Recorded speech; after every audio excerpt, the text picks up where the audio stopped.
Love But the the prank war. Like, I've never heard of that. Like, I can see it oh totally happening because scare actors are such pranksters usually anyway. oh And yeah. the Oh fact no, that it's like it's bad. killer clowns versus Stranger Things, like.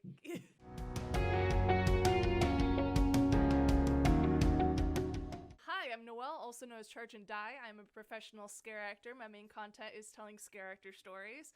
But with the mess and everything, I wasn't able to scare this last year, so I thought it'd be fun to interview fellow scare actors so we could reminisce about the fun scaring times. I have a guest with me tonight. Would you like to introduce yourself? Hello, hello, everybody. Guys, gals, and those who have yet to decide. My name is Raymond Zachary. I am actually a singer who has turned scare actor by happenstance. So, How kind of happenstance did that happen? yeah. Stance. So my background is actually in classical music. I was studying to be an opera singer when I got pulled more in the classical musical theater direction. Um, and I kind of just was looking for a gig and started scare acting because I didn't have a fall show. Okay. How did you find out about it then? Did someone tell you about it, or did you see online, or? Uh, so my first haunt was Halloween Horror Nights for Universal here in LA. 20, whatever the last one was, 2019. 2019. Yeah. Mm-hmm. So I got to do that, which was really, really, really fun. And I was kind of just like in the audition circuit back in the summer, and someone was like, "Oh yeah, I have my scare actor audition tomorrow," and I'm like, "What's that?" "Oh, it's a gig that is paid, and I can get into the union. Great!" So I just like showed up at the audition, not knowing at all what it was.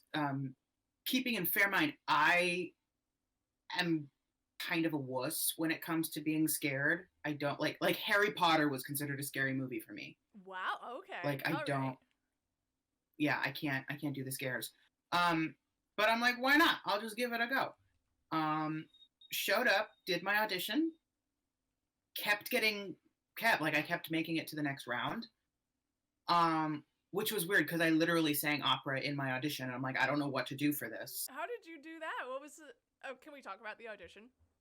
Yeah, let's talk That'd be about the great. audition. Yeah, because For some that's reason really your audio interesting to me. keeps Oh, maybe yeah, I just need to be closer to the microphone. that works too. Yeah. For those watching, Glenn was nice enough to not sponsored.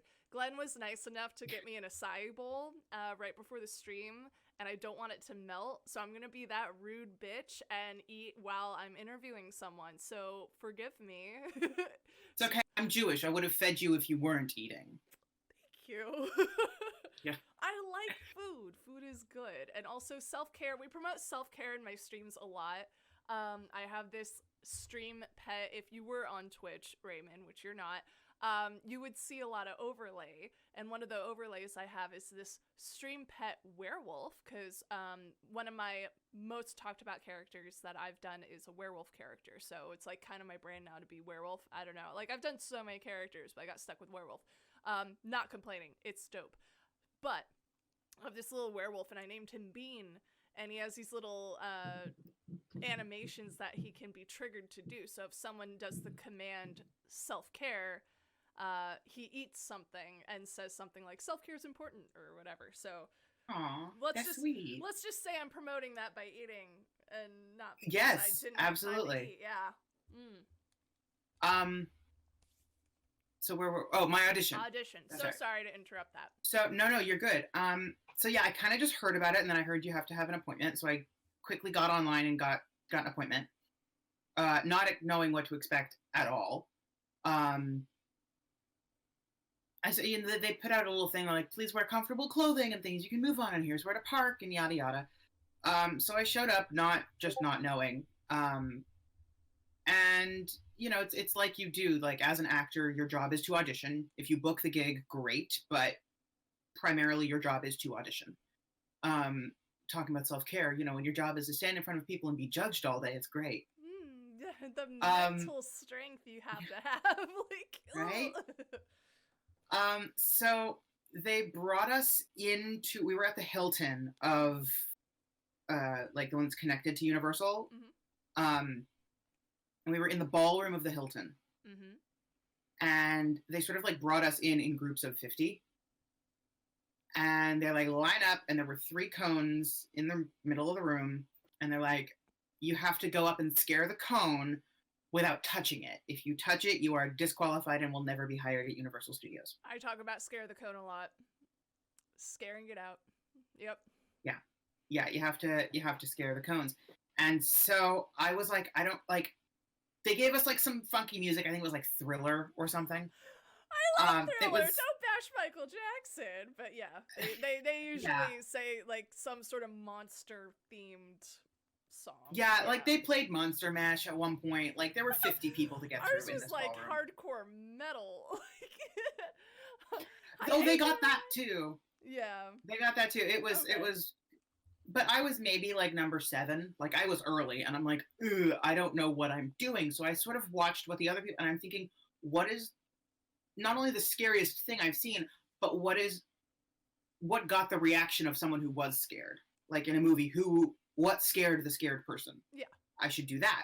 Mm-hmm. And the only thing I could think of is the scene from Beauty and the Beast when they storm the castle and all the objects are just like coming to life, and like Mrs. Potts is throwing tea, and of course the wardrobe. Wait, sorry, say it one more time. You keep cutting out. Madame de la Grande Bouche, the dresser. Yes, Madame de la Grande Bouche, who is my dream role, by the way. Any casting directors watching, I can sing it in not only the original key, but I can transpose it up as well. So, yes, Madame is my dream role. I love her. And so I'm like, what did she do when they were scaring? And I'm like, she just sang crazy high notes. So I literally casually walked up to the cone and walked away. And everyone behind the table started laughing. I love that. I've never heard of that before. That's awesome. And I'm like, okay, I guess so. That was wonderful. Then they said, great, stand over here, and they made a cut, and I got kept. And they're like, now you're gonna have to do your scariest walk. And I literally just skipped around the room like Pippi Longstocking, just like around the whole perimeter of and because I'm like, there's like maybe 30 people left. They're not gonna look at me. But apparently, like a 6'2" man just jolly like skipping was frightening. I guess I'm convinced they hired me because they needed my size for a costume. Like I mean, that's part of it, but you can't knock your talent, man. Come on, give it to you. And so I got kept, and then they're like, great, your next step is to go get measurements taken by wardrobe. Mm-hmm. And we went to the next ballroom where I waited in line, and I think I answered a few like standard job interview questions, like, do you need any days off? And I'm like, yes, I need Rosh Hashanah off. Sorry. So I answered just some standard interviewee stuff. And then I got my measurements taken, which was great because there was one lady like who was like taking my measurements and calling them out. And I'm like obviously feeling judged. She's like, you're a fat ass, 32. Oh, don't say it like that. she's like obviously like judging, like either you're too fat or like you're so skinny I'm jealous of you. I'm like, whatever issues you've got going on doesn't need to affect my measurements. Okay, I got big boobs. We know. Hey, let her be like, jealous. Yeah, it's like I'm a drag queen. I don't really have boobs. I just move my fat to make them. That's kind of what I do too, though. To be honest, just squish it together. Yeah. Oh, we'll get to my drag. That made an appearance. Yeah, please. That made an appearance in my haunt. I'm so excited. And so she was going to take my inseam, and she turns to me, and the only way I can impersonate her as like Roz from Monsters Inc. Mm-hmm. She goes, so now we're gonna take your inseam, and Human Resources has told us we have to ask permission before we take your inseam. Please hold the end of the measuring tape at the top of your crotch. I like that you mentioned it was so HR as if they had so many complaints. Like HR made us. She's like, HR has informed us that we need to tell you this is what's happening now. I'm like, and it was kind of the funniest thing ever. Because here I'm like, hey girl, how you doing? And she's like, just take my inseam. I don't care. Like I'm a gay man and you're a lady, so it's not going to do much for me. And also as a scare actor, especially if you're a vet scare actor, you've been through the ringer already. It's like, yeah, you could hold it. I don't care. People and they took change. It's fine. Yeah, and as an actor too, musical theater, I mean, we share dressing rooms. Opera, like when you're in a teeny tiny theater, there's a dressing room. You don't even get guys and dolls, like guys and girls. They don't get. But they Plus, took if the there's a quick weirdest measure. change, everyone sees everything anyway. You just run Yeah. off into the wings, quick, naked, now not naked, And if you're in hair, you're just naked on stage. That's just part of the show. Yeah. Yeah, exactly. With that said, if you are thinking of auditioning and you are not comfortable with someone like going near that area, that's exactly why. Yes, feel free they to are say, very respectful. Feel free to speak up. I'm not trying to shame and say like you gotta be comfortable with all these. Absolutely not. If you are uncomfortable doing something, speak up.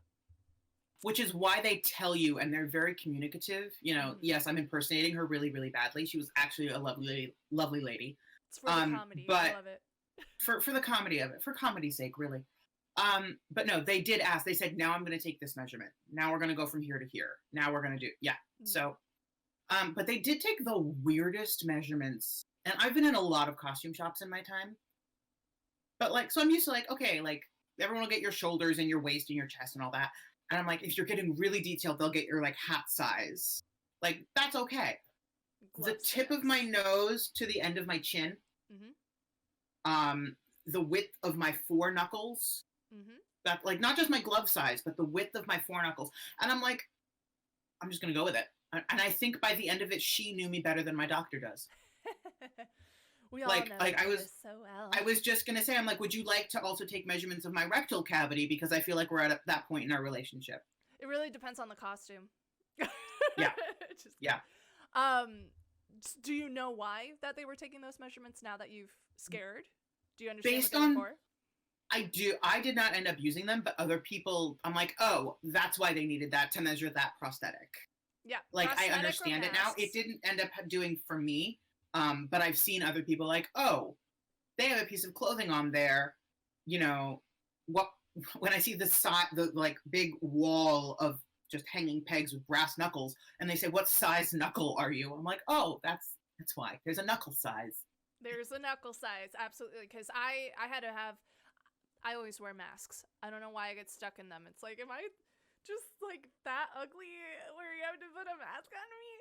But I always get stuck in masks, and so here to here is actually pretty important when it comes to specifically latex masks, because they're so form-fitted, and if you have like a larger nose, like a more prominent nose, no shame in it, but if they don't have a mask that will fit your face, you can't get cast as that part. So they take all the measurements into consideration when they're casting. So they just take it all. Yeah. Say, okay, do with this information you will, and yeah, pretty much.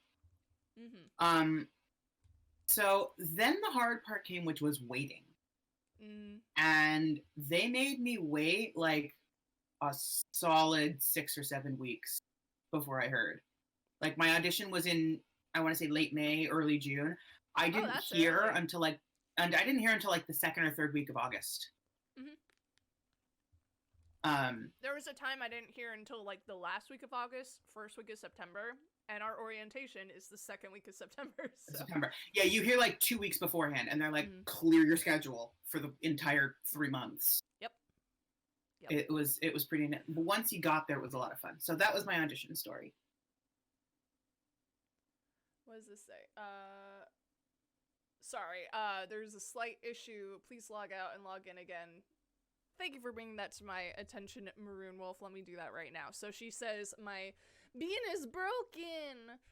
My werewolf. So I'm just going to sign back into that real quick so that people can interact with my pet. Please hold for technical difficulties. Sorry, everyone. This is why I do what I do, you know. Let's see if this will fix it. I'm just like restarting him basically. Okay. Hopefully that will work. Cool. And we're back. And we're back. And we're live in 5, 4, 3, 2. The silent finger point right there. Yeah, you don't want to catch that one as you press record. Yeah. No, you do not. Okay, so the audition went well, obviously. You got cast. Where were you cast? So I show up for my first night of orientation. And of course, it's like normally they like I don't. Have you ever scared at Universal before? Oh yeah, that's my home haunt. Yeah. I was gonna say, I'm like, that's where you're at. Normally you go through the staff entrance, which is called Walter's Gate, and you just walk straight to wherever Scare Base is that year, and you just sort of. But no, for orientation, they have you twist your way through the entire park with people standing with like signs every 20 feet directing you, as if you're really special and you get to do this every day because oh my god, it's your first day of haunt. So we did that, and it was a lot of like sitting and talking to hearing things about haunts that weren't necessarily yours. And, I'm not a haunt person, but, Tim, I'm forgetting his name, whatever, came out. The Duffer Brothers were there. And I'm like, who are you? Yeah, Was John like, Murdy there? Yeah, that's it. John Murdy, yeah. Yeah, John. See, Tim, Tom, John, same thing. Yeah. And everyone's like, oh my god! I'm like, you could use a shave. See, if you're in the haunt scene, you know who he is because he designs. I know who he is. Yeah. I was just like, at the but time, if you're I'm just not like, in the scene, it's exactly. It's like, who are you? But yeah, I'm. I got to hug his kids. It was so nice. Yeah, he's a pretty cool guy. Like we got to chat a little bit, and he's very down to earth, which is great. He's a really nice guy. I was a little sort of. It felt like first day of Hogwarts. We're like, we're now going to separate you into your houses. Yep. Get in your killer clowns over here. You are killer clowns. Mine, but of course, my card didn't say anything. It didn't even say pool. So actually, no, I lied. It did say that. It said pool / Stranger Things. Which I wasn't quite sure what that meant, so I asked a grown-up, like any scared child does. And they're like, let me find out. And so, of course, then, like, all these people with shirts that say, like, stage management, like, huddled up, which was obviously daunting. I'm like, well, I just should have kept my mouth shut, and now they're going to fire me, because I don't know. And they just, like, you're going to be in Stranger Things. Okay. I'm glad so we went and we... situated. Yeah. Mm-hmm. And so they just, they moved me over to Stranger Things and did that. And I was originally cast as a Blackout, doing one of their puppeteers. And what was really, really great about our management was they didn't want you to be on one type of scare. They were really great about, like, there's 8 or 9 different types of scares. We're going to rotate everyone every 45 minutes. We got to do 45 on, 45 off, which was really nice. That's ideal. Really nice. Because some of those killer clowns were just like, you're 30 off and then an hour and 30 on, which is the max that the union will let you do. I've never heard of an hour and a half. I've heard of an hour. Yeah, they'll do. Oh my god. Yeah, insane. I think I could be wrong, but I think they were doing an hour 30 with a half-hour break. That's insane. I could be totally off. That was not my maze. Did they say hour 30 and then that's it? Because if they say hour 30, that means an hour on, 30 off. Honestly, it was so long ago, I don't remember. It's okay. I've never heard of an hour and a half, but if that is true, and I'm not saying you're wrong because I wasn't there, but hour and a half, that's insane. Because when I was I was scaring on New York Street. I was in Scare Zone 1 in 2018, and we were 30 on, 30 off. So we were on for 30 minutes, break for 30 minutes, which is also not the best because what are you going to do in 30 minutes? Pee? That's it. Exactly. Like, that's all you have time to do.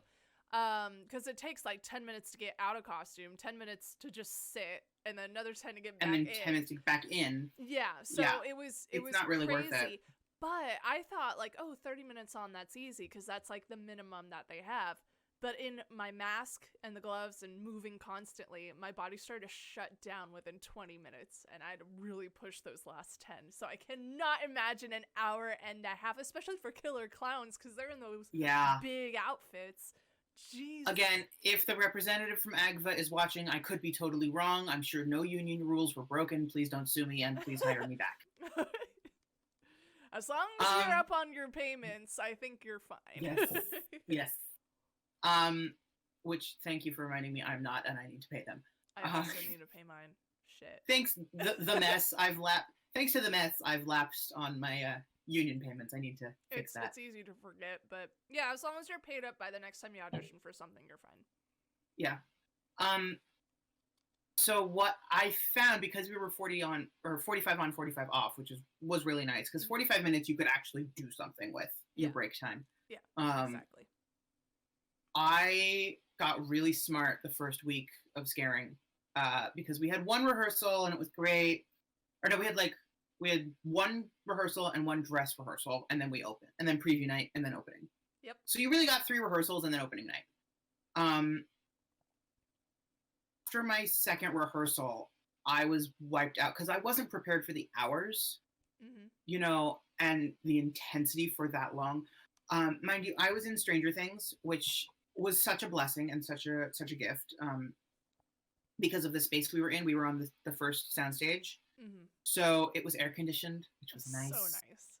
We had a great, the back parking lot was our break space, so it was really open, and you could take a chair and go 20 feet away and take a nap.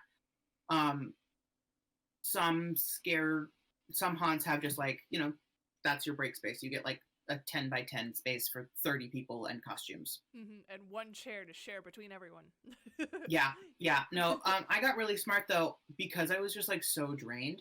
I made good friends with the security guard at Walter's Gate, and the night of preview brought in what is famously called Raymond's cot. I went to Walmart and got one of those foldable camping cots that's like a bed and it stands 4 feet tall. Yeah.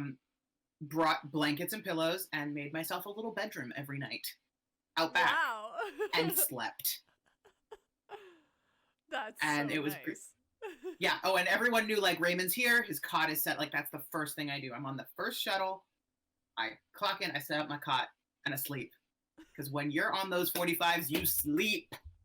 That is what you do. And it was especially great. If you had never scared before, so your body's not used to it. And this is one of the things I always say to people. It's if you want to be a scare actor, give it at least the first 2 weeks to get over the scare actor fatigue that you always get. Yes. No matter how many years you've been scaring, if you're only doing it during Halloween time, you're gonna have most of the year off. So you're using muscles you're not usually using to scare, and you're gonna get very tired, very sore. A lot of people can't handle it. We lose so many people the first couple weeks of scaring because they just quit. They're just they just can't do it. I was almost one of them. I almost quit. I'm very glad I didn't. I was gonna ask, glad you didn't. I'm very glad I didn't. Because we were one of the more popular, Stranger Things was VIP. They decorated the whole lower lot as Hawkins, everything was 80s. There was 80s night. They had a theme night for lower lot. Yeah, that was the thing they would advertise with Stranger Things is here. With Stranger Things, yeah. So of course, being that way, it's similar to when you're working at, I'm sure Disney Cinderella always gets more attention than, Huey, Dewey, and Louie. You just do because you're more popular. Yeah. We had physical therapists come to our maze once a weekend and give us massages, which was really nice, and they work out our back, and if we had any sore pains, they would work us out. That's so nice. I never got that. What the hell? Universal. Yeah, no. Hook us up. We were really lucky. We got some pretty nice physical therapy. That's so nice. But yeah, and it's on those 45s when I didn't feel like taking a nap, or I had some energy and it was early enough in the night, a bunch of us would go to Dino, which is the staff only eating place, and you could get they had some pretty good stuff. Some nights was total crap, but there was a night I got a T-bone steak for $5. What? Because I was in Stranger Things. Whoa! You got the hookup just because you were in that maze. Jeez. It was really nice, and you can get park merch, park food, packaged for $1. Yeah. Things they sell for $15 in the park is $1 for you. I'm thanks. Oh my god, that's insane. Yeah. So were you blackout the whole season? So yes, and well, no, not the whole season. I started out as blackout. we would do different scares and different, things. And if you were feeling sore, you tell your manager and they'll put you on a track that has, the scare that isn't so physically intensive. It was a lot of puppeteering last year, a lot of back and forth. But there were some where it's like you're just sitting behind a wall looking at a screen. You can't even see into the maze, pushing a button like this to activate a water gun that would squirt someone. And that was super easy because I would literally I would look at the screen all the time and do my job properly. That's what I would do. Mm-hmm. But you could have your phone and you could listen to music and stuff like that. There was one scare that was like up, I think 4 flights of stairs. Like it was above the maze. So you could really like look down. It was really cool. You had to move something to get. It wasn't even a scare. It was more of an effect. Mm-hmm. But like while I was up there, I was like practicing arias. I was like singing full on opera because it's so loud. Yeah. No one can hear. And I'm like up there moving my thing. I'm like,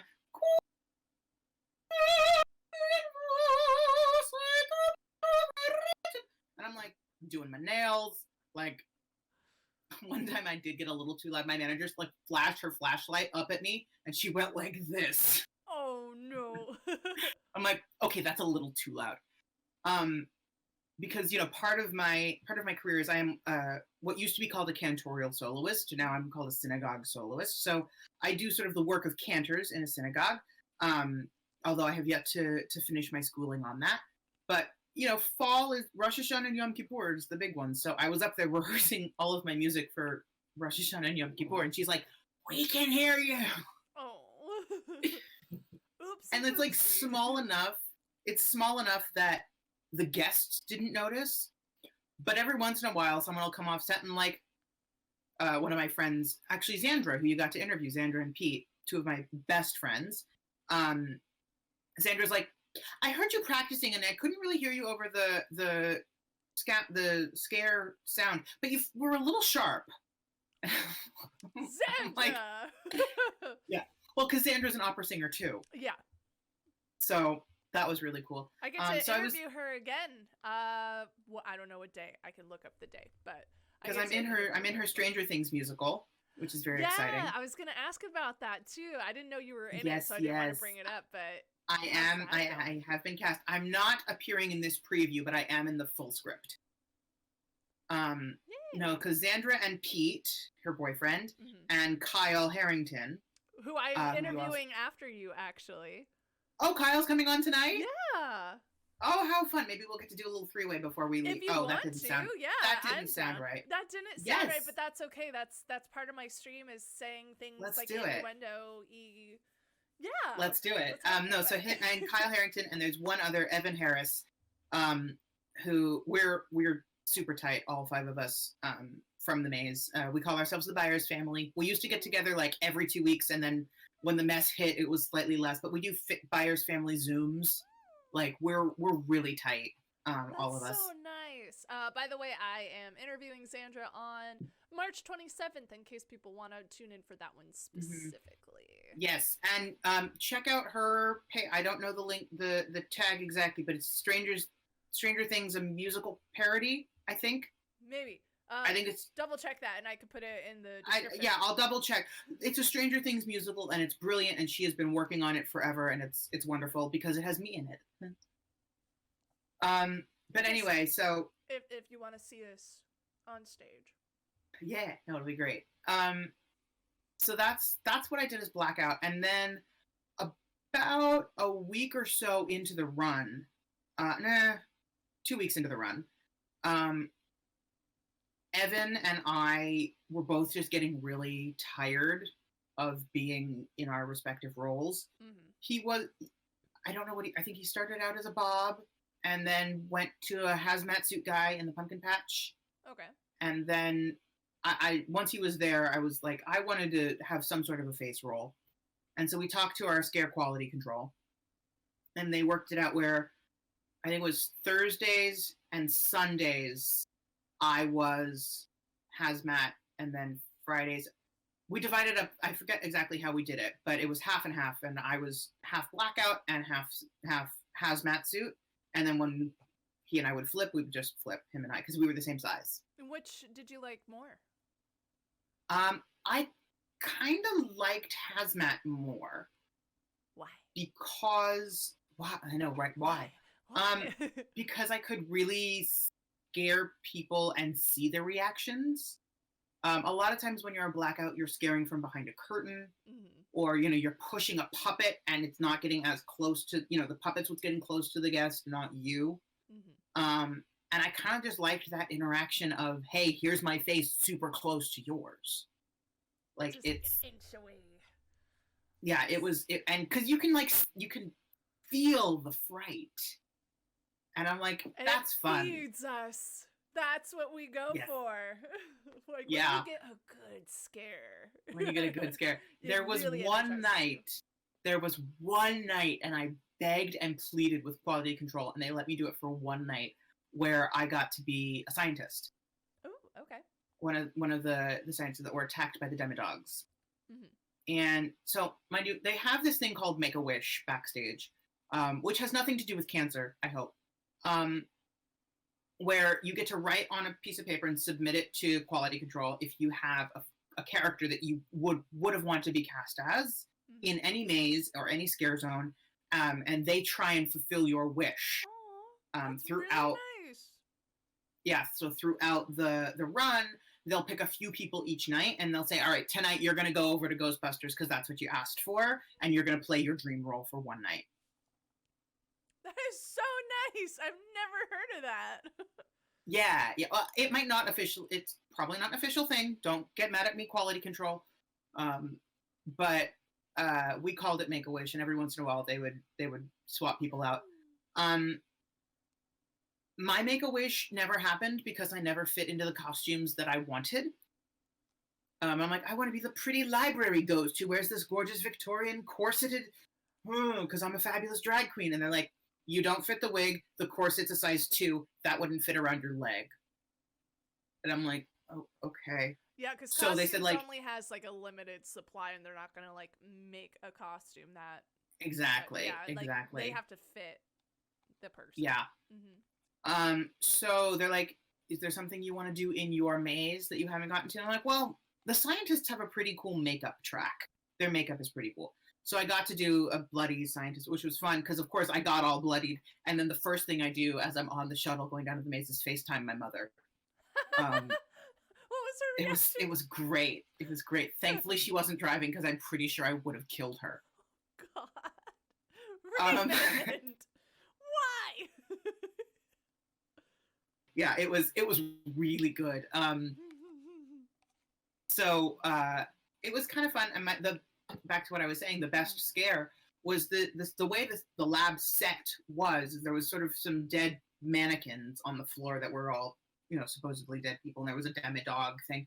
And there were two ways you could either be like having a panic attack in one of the corners, or just sort of be discombobulated. But what I decided to do was there was like a control panel that almost in structure resembled an upright piano, where it's like a little counter with like a back, and that's where the buttons were, but there was a counter enough. So I would like sit up on it and sort of spew myself there, go 20 to 30 seconds without blinking, which is one of the special skills on my resume. Dang. So they would think I was dead and then pop up, which always would drop people. And as you know, you go for the biggest guy who's like pushing his girlfriend in front of him, and she's all like, ah, but he's the one that goes down.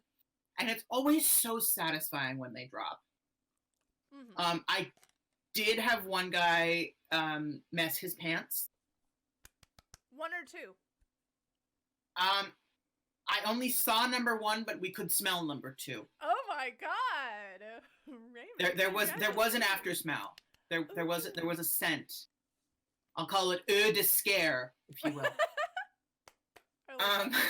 Sell it. It was pretty good, and there were some where that the scientists went out were in a closet, and they would boom and then slam the door, and I'm like, there's something funny about me jumping out of the closet, and it, not just me jumping out of the closet, but the fact that me jumping out of a closet is scary to people, which it isn't. So those were some of my favorites.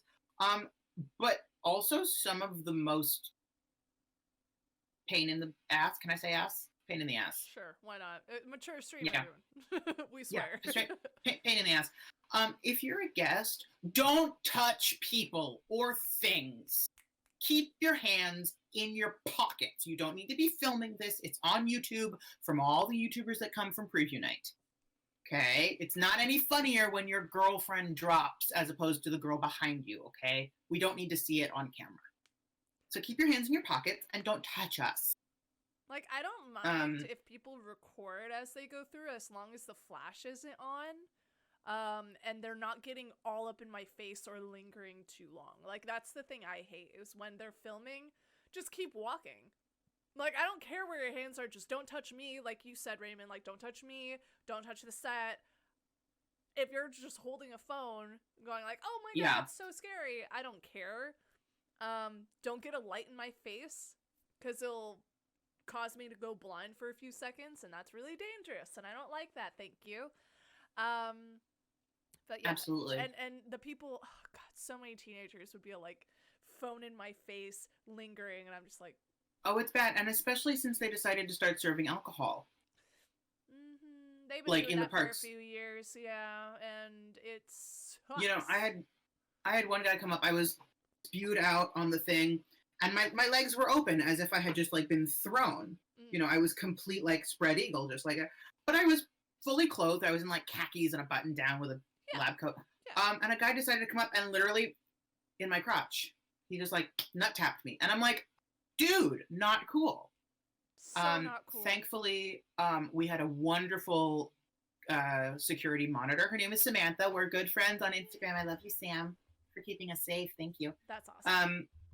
And you know the protocol. We throw up the X, hold it for 2 seconds, and run back to the room and say, this is where I was.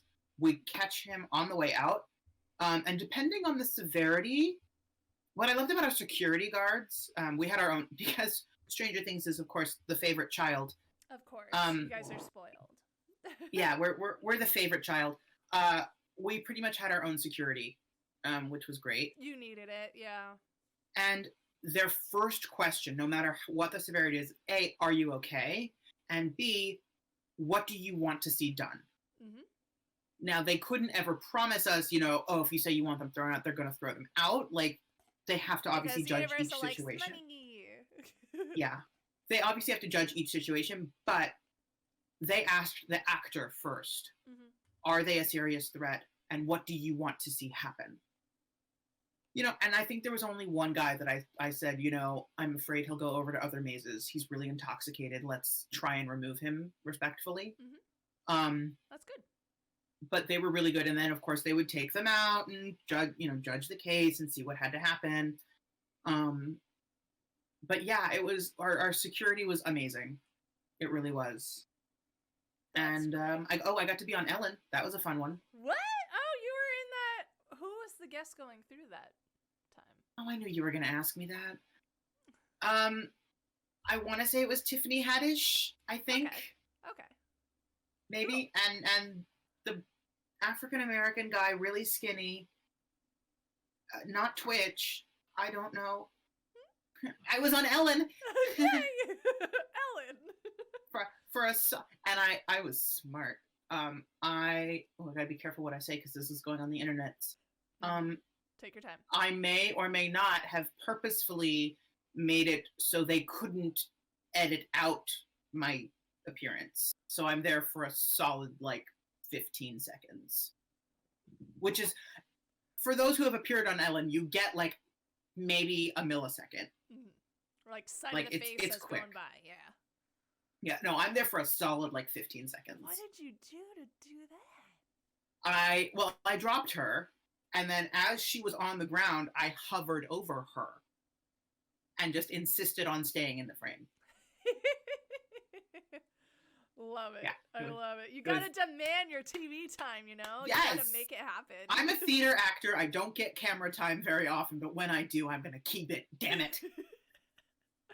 Oh, that's awesome. By the way, chat, if anyone has any questions for Raymond, now's the time to ask them. Yes, please. Any questions you want about scaring, or about him, what he does, anything like that, this is the time to do it. Opera, drag, Jew. He's all Ask those away. things. So if you have any questions, ask away. Otherwise, we're just gonna keep telling fun stories. Yeah. So what is your dream role as a scare actor? Like, let me ask this: would you scare again? Absolutely. And what would you want the part to be? The exception of scaring is if I were to get something that A, pays more, Naturally, or B, I was, in a tour and couldn't do it, or if I was in another production that took up the entirety of the time. Scaring is an amazing thing that I loved, and it was a great gig that gave me some great money, because the hours, and I know we touched on this a little bit, but with Stranger Things especially, the hours were super intense. Because we were the most popular. Yeah. Sorry, one more time? You opened early and then stayed late, yeah? Oh, every night. Yeah. We had early open every day. So we were open at 3 o'clock in the afternoon. 3? I was expecting 5. Okay. Yeah, no, we opened at 3. Well, there were some nights we opened at 5, but we opened it like between 3 and 4 a lot of the time. Well, no, I lied. I take that. You're right. We did open at 5. I had to be there at 3. That's what it is. Yeah. Yeah. So I had to be there at 3. I would essentially be scaring from 5, and then the park would close. Those Saturday nights when the park doesn't close until 2:30, 3 a.m., and you still have an hour. What people don't get is even when the park closes, that's just when they close the line. If someone is in line at 2 a.m., we still have to let them go through the maze, even though the park is closed. Yep. So if you've still got an hour's line when the park closes, you're going to stay there for that hour. And then however long it takes you to get back to Scarebase and get out of there. I wasn't leaving until 4 or 5 in the morning sometimes, to then drive an hour and 15 minutes back to Huntington Beach. Wow, all that way. Jesus. Yeah, and then pretty much it's just get some sleep, eat something if I can, wake up, drive back. What was really great is Xandra actually lived on my way north, so I would pick her. We would carpool every day. Oh, that's so nice. Okay. And yeah, you work we would the same maze, so it's the same hours. That's great. Exactly. Aww. Exactly. So we got to carpool every day, which was nice. We sang lots of fun songs. We were, 2 opera singers in a car is always fun. Absolutely. To be a fly on the wall of that car. Right? So we would get sing anyway. And I always say the way my family knew I was alive is because I live with and help take care of my grandparents now. But my bubby would leave, plates of food, whatever they had for dinner, covered in foil with, little love notes on it. Hope you had a great night. And she's like, the way I know you're alive is if I come home and the plate is empty. That's a good tell. Yeah. Because they don't see me, because you get Monday, Tuesday, Wednesday off. And sometimes you don't even get Wednesday off. Sometimes you're doing it 5 days a week. Yeah. And on your days off, all you want to do is sleep. Mm-hmm. I don't think I got out of bed. Oh, yeah. It's coma time. Next 3 days, just sleep it off, do it all again. Yeah. Especially for those 5 days in a row like that. That gets rough. Yeah, like the 2 weeks before Halloween, and yeah, like the solid 2 weeks before Halloween is always really, really busy. And especially because Stranger Things was doing all the PR and doing all the press and doing all the YouTubers and all the special appearances. And it was a lot of okay, we have Justin Bieber coming through, who's going to be on set for that? Who's our best, Joyce? Who's our best whatever?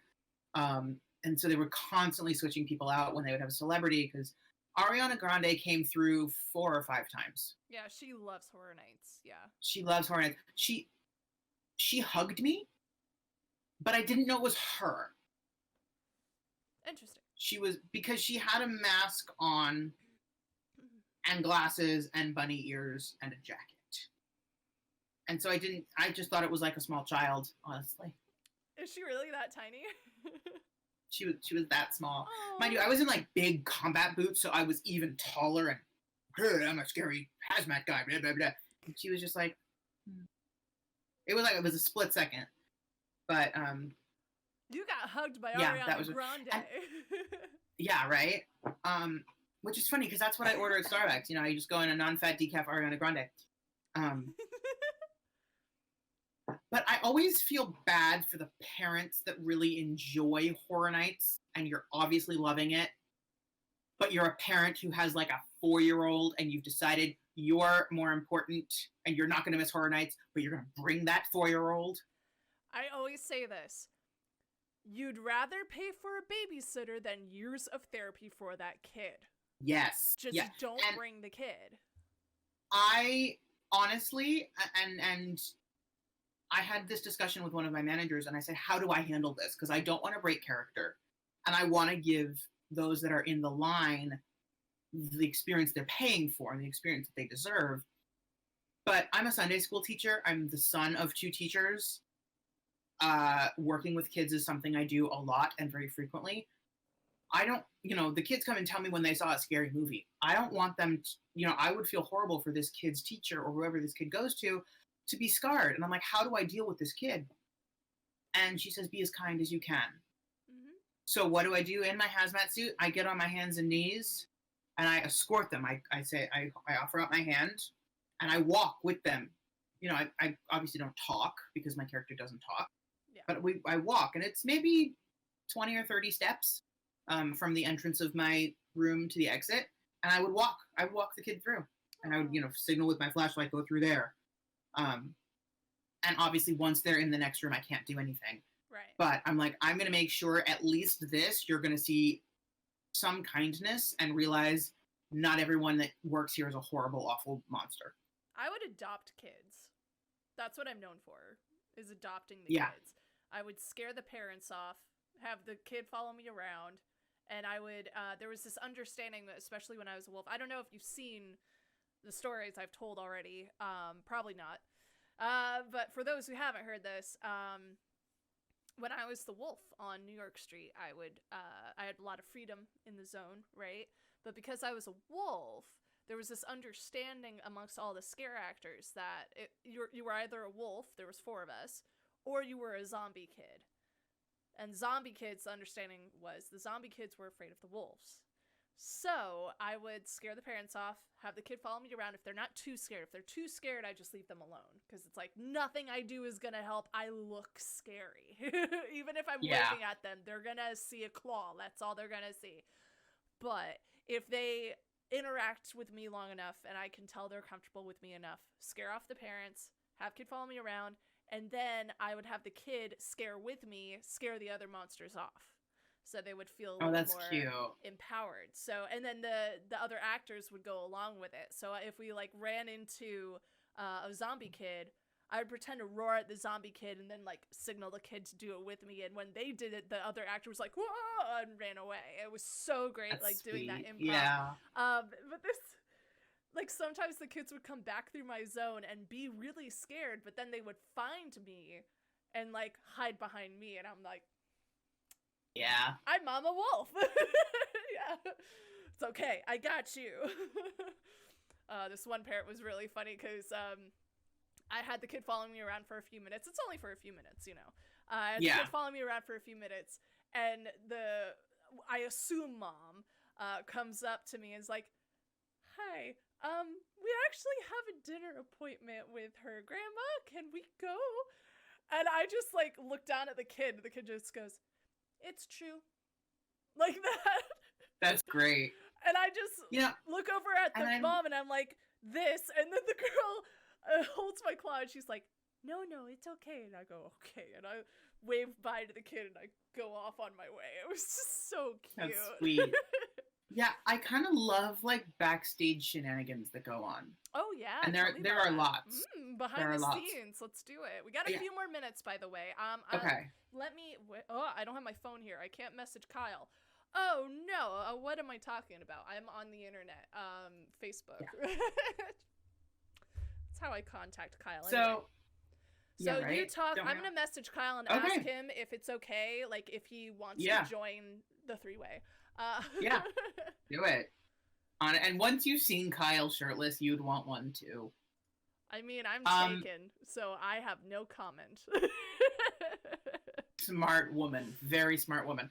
I want to marry the dude I'm dating, so I gotta be smart. Okay. All right. What was I saying? Oh, backstage. That's right. So we had a lot of things in our own maze. One of the things we did was we hid these little rubber duckies and we called them demi-ducks. Oh, And okay. they were the man like before we all got there, management would go in and hide them somewhere on the set every night and move them. And on our breaks, we could put on a hoodie or something and go through the maze and try and find the duck. And whoever found the duck got a prize every night, which was great. But we Aw. had like prank wars going on with other mazes. Um, we were foiled at one point by the killer clowns. They came in and Foiled? covered our entire break space with tinfoil. And I'm talking like walls, flooring, um, all of our like backstage area was entirely like covered with foil. Where'd they find that much foil? Who could afford that?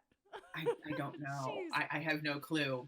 Um, but you know, there were times silly string may have been involved. How But do you know, you also know? just the great camaraderie. Really, like I was because I you know notated myself as head Jew of Stranger Things. I organized every Sunday was potluck Sunday. Um, and you know, I was like, "Here's your number. Here's what you're bringing." And every Sunday we had an amazing potluck. We also had strangest thing of the week.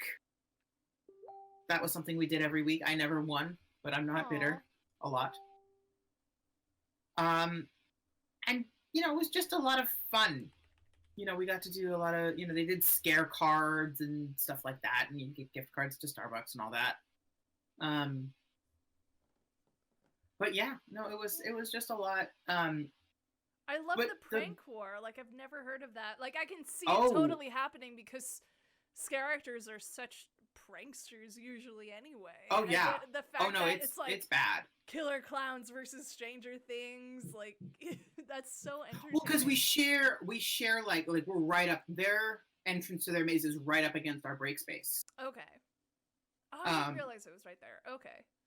yeah, it's right there. So By the way, Kyle is okay joining the call. So, great, yes. bring He's it like, on. of course, I love Raymond. Whatever you want. I'm like, okay. I mean, it's your Um, time, but sure. the best thing I have to say though is the killer clown somehow found out about it. Like one of the things I was known for backstage because I was an actor. I still am. I am an actor. You are. I'm I'm an actor. Exactly. Um, Own it. was constantly auditioning, so I would like be like on my 45s, have someone like film a self tape audition that I was gonna send in. And so like they would hear me singing and doing crazy things, and you know, I created an original character that then went on to do, um, you know, Christmas that year. I was doing Winterfest at the Orange County Fairgrounds, and became Polly the present, dear, and she looked very much like this. And yeah, bow on your head, so do I. You know, oh goody goody gumdrops, you're going to make me lose my tinsel. No! Yeah, she was I like love that. horribly sweet, but that happened. And we were all getting ready for our Grinchmas auditions.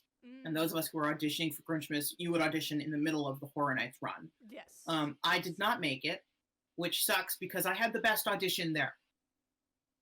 I'm gonna stop monologue? it was great. So for those who don't know about Grinchmas, it's not scary at all. It's quite the opposite. The assignment is you get 30 seconds to create your own Whovillian character, and you know you're someone in Whoville. And I walked in there with I was in skinny jeans with like this great overcoat type thing, and these 6-inch heels and a fan, and I was Paul, Whoville's first ever drag queen. Ah! My sister and I just relocated from Munchkinland because we were Munchkinland rejects. But, you know, we don't celebrate Grinchmas. We celebrate Hanukkah because we are Jewish.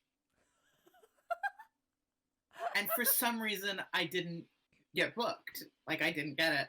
The girl next to me, however, did get it.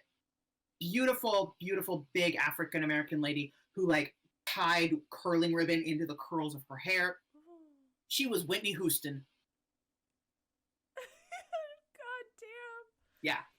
It was. I was Hootie Patootie, and I'm a candy scientist.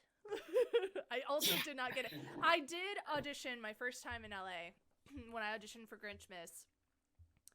I did get a callback, but I wasn't expecting a callback. So I didn't even get that far. So I kind of effed it up. But and it was my first year in LA, so I was like really nervous. Like, what, people want me? What? No, I was just expecting failure.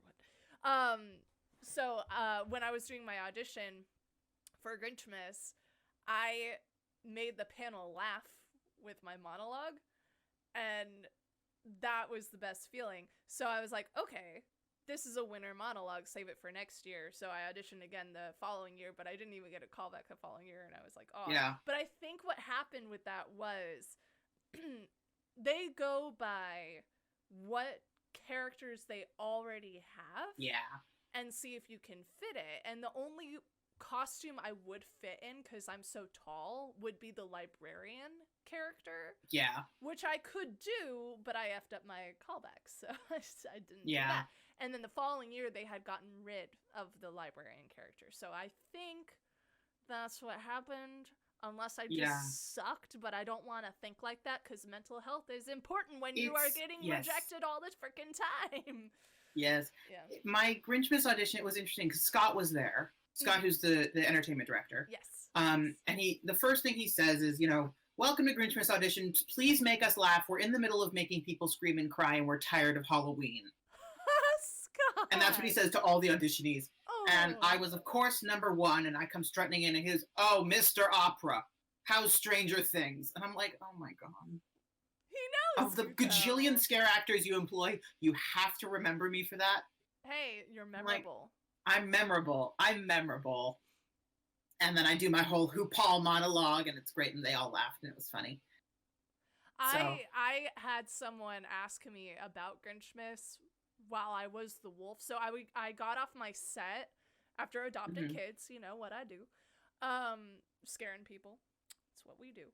I get off for my break, and as I take off my wolf head, not a supervisor, I forgot what department he was in charge of, but he was like someone's boss. He was sitting down in our break area, and he's like, "You're the wolf, aren't you?" And I'm holding my wolf head. I'm like, "What gave it away?" "What are you talking about, huh?" Yeah. And he's like, "I saw you out there. You're the one who interacts with all the kids, right?" And I was like, "Yeah, that's me." And he was like, "Have you ever considered doing Grinchmas?" I was like, "Are you hiring me for Grinchmas based on how I scare people?" That's interesting. I know, because they start Grinchmas load in during Horror Nights, so like you're seeing all those set pieces backstage. Yep. We may or may not have taken some bloody photos. I admit to nothing. With some Grinchmas decor. But that's... It never happened. No, not at all. No. Not at all. So what was your best scare reaction that you got? My best scary... Okay, so the night I was the scientist, actually.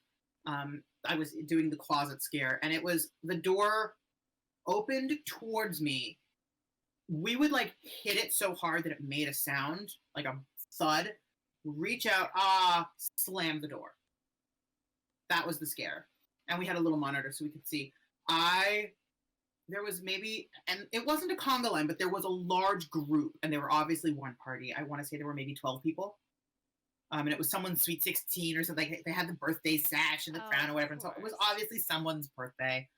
And I literally opened the door, boom, did my scare, and like the Radio City Rockettes, just like dominoes, they all fell on. Hi boyfriend, I want an acai bowl.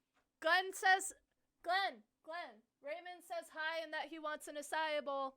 I passed on the message for you. Okay. I was gonna say, I'm like, I just yelled in her headphones. That was not considerate. He didn't hear you. I'm sorry. No, I'm fine. Don't worry about it. I just wanted to make sure he got your message, so you're welcome. Good. Good. My PayPal is no. Like, feel free to Grubhub me that acai bowl. Just send me the $5. Yeah. No, but I reached out, and just like dominoes, like human dominoes, they all fell into each other, and all of them went down. Really that's nice. Great. I love making people fall over because I'm an evil person, and it's hilarious. And it wasn't like they all jumped, but like the first 3 girls fell, and then the other 3 like went down trying to catch them, and then like it was really good. And like 12 people just, and it took like a solid 4 minutes for all of them to get off the floor and move along. Like it took a solid chunk of time. Stuff, because that would have been extra funny. No, it took a solid chunk of time. Oh God. Hi, Glenn. Everyone says hi. Hi, Glenn. Hi, yeah. Glenn. Raymond is waving hello. He says he also wants an acai bowl. So when it comes time for you to get engaged, you come see me at David's Bridal in Costa Mesa, and I will hook you up with your dress. Please, that'd be great. I know. When all the theaters closed, I needed a job during the mess because of the mess. And I'm like, what can I have fun playing dress up at? And I started working at David's Bridal, and my brother goes up to me and says, aside from doing porn, you have the gayest job in the world. And my brother, who's 2 years younger than I am, who's like the straightest, like he runs track and field. And I'm like, how do you come up with that? But okay. Last time I checked, track has some curves to it too. So, yeah. You know, you never know. I'm just kidding. Just so everyone knows, Glenn is going to be playing D&D behind me. So if you pick up on anything he's saying, sorry. This is what happens when we have to share a room. But Glenn is playing with Dunkin' Donuts. I want some. I know. I want donuts. We made him laugh. Nothing better than. So he's talking to his friends, and they're just gonna play some Dungeons and Dragons because he's a nerd, and I'm jealous because I also like Dungeons and Dragons. Anyway, but she likes me more. That's why we're staying here. Obviously. Thank you. He's explaining it to them too. Maroon Wolf, I have the same headset as Glenn, but in black. My brother has the white version. Nice. Random, but I do want to say I bought a new headset, and it has kitty ears on it, and it lights up. Aww. So I'll be that extra streamer. So Raymond, it is currently 7:10. Kyle is gonna hop on in 5 minutes. Let's bring Kyle in here. Yes. Okay. So this is so new to me. Hopefully we could add him. If not, hopefully you have Zoom installed. I do. Okay, as a backup, we were gonna use Zoom because sometimes Discord, when you add other people and you're already in a call, it might do that little like circle loading thing. Not extra awesome. I'm extra awesome. Thank you. So with the last few minutes we have before adding Kyle, I will take a short minute break to try and figure out how to add him in, but we have about 3 or 4 minutes left. Okay. Do you have any other fun Scareactor stories you want to share before Kyle? Any other fun scare? I mean, my like I said, my self-tapes, my self-tape auditions kind of became famous or infamous backstage. There were some pretty sketchy ones. Like, I was once a pirate who was afraid of a ketchup packet. What was that for? It was for a really crappy resort in Florida, where it's like, I was Clarence Sparrow, no relation to that other Sparrow ye may have heard of. Okay. And the whole point of the monologue was I was trying to be a new pirate, a new recruit, but I got scared of spiders, and oh, it's not a spider, it's a ketchup packet. And, oh, it's not a spider, it's just a wee speck of dirt I missed in the shower. And it was my little hair braid. I got really scared. Anyway, but for somehow ketchup packets, me being afraid of that became a thing. So we would, hide ketchup packets in people's haunts, in their, hides. Xandra especially got the brunt of that. I would, tape ketchup packets, before sets, really high on a wall in the living room, just in the middle of the wall, but, really high up so guests wouldn't see it. But oh, good. It would I was be going there to say, as long as guests don't see it. That's no, fine. Guests wouldn't see it, but it would be in her line of sight, and she would know about it. Or I would, go into the living room and, hide, in the couch cushions, and, Did anyone make one explode? No. Well, they didn't touch, which is nice. They didn't touch the set. Okay, good. So, but, enough where, she would find them during her set. And, yeah, that was always fun. She's actually very good. She doesn't break character. But she would occasionally like put on a hoodie, walk into my like where I am, make sure no guests were there, let the conga line pass, and then just pelt me with like 6 ketchup packets and run into the next. I need to remember to talk to her about that when I interview Yeah, her. talk to put it you know, talk to Xandra about ketchup packets. Ketchup packets. I'll try and Yeah. remember. I need to Yeah, write it down. no, so that I think is my favorite Scareactor story, is just the little things that, you know, we kind of made, you know. There's a montage my manager every night would, when we did our pre-shift meeting, she would sing the words pre-shift, and like that became it. Her singing was just the little things that make me happy. Yeah.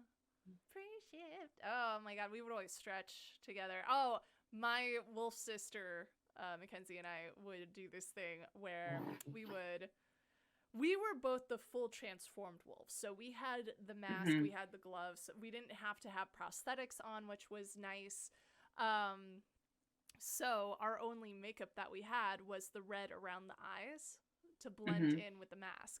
And that's easy to hide up. And the costume was pretty easy to put on. So before we got changed, our call time was like at 5, and we didn't start until 7. So we had 2 hours of nothing, and it took us maybe 10 minutes to get ready. So we would get the red around our eyes, put sunglasses on to cover it, and then we would just go into the park a little early. Either go to the Starbucks right across from where we were, or go and get butterbeer, and then we would come back with something, and our supervisors were like, "Where'd you get that?" We're like, "We totally did not go into the park, which isn't allowed." Oh, yeah. We were allowed to go as long as we were covered. Oh, actually, I take it back. I do have one of my most embarrassing stories that's super quick.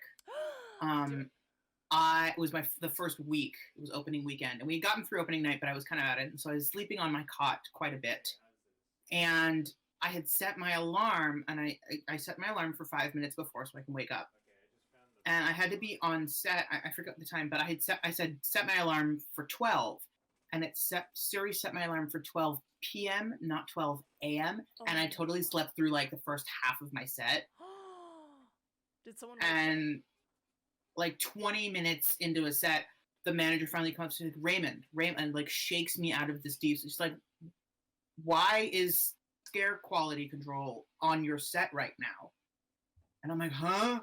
And I just darted and got on set to tap them out. Yeah, I slept through a set. Oh, that's so bad, Raven. I'm sorry. I mean, they were very kind and didn't write me up when I probably should have been written up. I've definitely been late to some sets before, but not because I fell asleep or anything. I was just like struggling with a costume or something. That was really the only time. I was never late to set. And we really stressed that because like you wouldn't want someone to take away your break time, so don't take away someone else's. Right. Like, absolutely. You got to be considerate of your fellow scarers. On that note, I am going to figure out how to get both of you on the same. Can I promote myself first? I was promised time for self-promotion. Absolutely. I was going to keep you on a call, but if you want to. Oh, okay. No, go ahead. Well, because we'll talk. I'll say it all. We'll do it twice. Do it now. We'll do it twice. It's good. Can't hurt. Follow me on everything. I'm the Raymond Zachary. THEE Raymond Zachary. YouTube, Instagram. I'm launching my website, theraymondzachary.com, hopefully at the end of this week, so that'll be live. I do everything. I officiate weddings. I sing at weddings. I do bar mitzvahs, funerals, brisses. As a drag queen, I do all kinds of bachelorette parties and fun wedding showers and stuff like that. Yes, I did a drag wedding once. It was lots of fun. That sounds So yeah, follow me on the Raymond Zachary. I also have a cooking show that I do on my YouTube page. One of my OCs, my original characters, is Aunt Shirley. She's your stereotypical Jewish mother, and she shows you all of her recipes. And the show is called Hugs and Knishes from Aunt Shirley's Kitchen. I love that. Very, very excited. So yes, Aunt Shirley will be having some more videos coming out in the next month or so. And yeah, follow me, please. I love followers. Yes, please follow him. Awesome stuff. I will also follow, obviously. I don't know why I haven't done that Thank you. sooner, but I like to follow all the people I interview. And You're so entertaining. How could I not? Maroon Wolf says, just subscribe to your YouTube. Thank you. We got Yeah, someone. like I said, I'm also a classical opera singer. So if you're looking for some more classical stuff, that's all on there. I do take commissions. If you see a song you like and you want to have recorded, I'm a countertenor, so I actually sing in the soprano range and the soprano register, which is super rare. There's 2 roles written in the musical theater repertoire for countertenors. Mostly I get my work through opera and stuff. So Cool. All right. Well, let's see if I can add Kyle here. We will have our like three-way whatever call.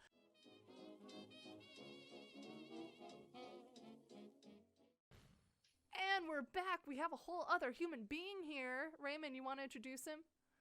Yeah, so I'm Raymond Zachary, for those of you who have very short-term memories. Happy to be back on this wonderful stream, and we have one of my dearest friends, the greatest scare actor ever, to grace the stages with such luscious locks and curly, beautiful hair that you want to just run your fingers through.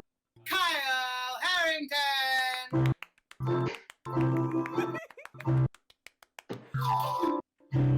That was fantastic, Raymond. Thank you. Raymond, can you just do that for me when I walk into like the grocery store? Yeah, it's on wheels, so we'll just push all the way. Just We'll like, have you in a big sparkly get up the gown. groceries, and we're gonna get some milk, and now we're gonna get some tuna, and we're gonna get some lettuce. I don't know what other groceries we need.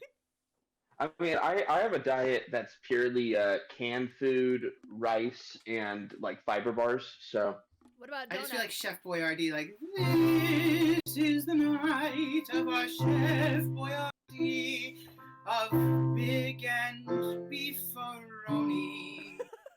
beefaroni. Beefaroni, Chef Boyardee, yeah. I know rice. Nothing bread. changes from intake to outtake. Like corn. Wow. Like corn. Don't get me started on poop jokes because I'll do them. Oh my He god. does. So we have a text thread with the Byers family, all of us. All of his are just poop jokes. That's all it is. And I gotta tell you, they're really I'll shitty. give them updates. Like if I have a really good poop, I'll just send them a text. Unfortunately, it's true. I don't do this think- to every group either. I do it to them. I'm loving this. I'm so happy that we're doing this all together. I have to ask though, Kyle, how is the job? Mhm. Oh, the job that I told you about. Literally, I got hired the day that. You got hired the day. So for anyone watching, I have interviewed Kyle before. I have not interviewed Raymond before. So thank you so much for your time, Raymond. You're taking my interview, Cherry. It's wonderful. Thank you. I'm so honored. But I have interviewed Kyle before in like season 1-ish of Scareactor Stories, if we want to go by seasons. Yeah, I'm the cool Marvel cameo for the next season. Yes. But when I interviewed him the first time, he mentioned that he just got hired by Blizzard, right? Mm-hmm. And he was really excited to get started. So since then, he's had the job. I want to know how it's going, please. Yeah. Well, so, very proud of you for getting hired at such a wonderful thank you. job. Stop it. I have such Stop it. nachas. No. I can't take it. You're gonna make me turn red as a tomato right on stream. No. Turn your camera off before we get there, darling. Okay. So Blizzard, we just did BlizzCon, and I got like, I was extremely fortunate because a lot of times when you work at a game company, you have to wait like up to like 4 or 5 years in some cases before you could even make a peep about what you're working on, especially if you come on early onto a project. But I had the lucky circumstances that I came on to like a month before BlizzCon, which is Blizzard's annual event where they show off everything. So a lot of my coworkers in my department, I didn't touch them directly, but my team were the ones that did like the Diablo 4 trailer, the new World of Warcraft expansion trailer, and yeah, and then anything that you saw on Overwatch 2, I actually directly touched that stuff. So that was really cool getting to say that I worked on that, and that the stuff that I actually did is pretty tangible, and you could actually see it in the clips. How exciting! Oh, you must be so proud. That's awesome. Congratulations. Thank you so much. Yeah, and when it comes down to it, I have to do this without saying is there was a lot of like fan backlash because they wanted to see more from Overwatch 2, which is the game I'm primarily on, and but it was nice to see that once the fans actually saw what we were showing off and that we're putting hard work into it. We're not making something just to release it. It's not like the Call of Duty model where it's every single year. So I think when the game does come out, whenever that is, I honestly don't even know. I think fans will be really happy with it, which is what I'm happy about. Of course. Yeah. Actually, when I started dating Glenn, one of our earliest dates was watching Overwatch League. Yeah. Like, we went to a nerd bar, we had some beer, they had Overwatch League on, and he was a huge fan of the I don't game. know. I don't know if I told you this, but actually, like, I worked in esports a little bit about a year before I did the podcast. Oh, no way. Yeah, Just I was nerding actually out, like a everyone, player sorry. manager.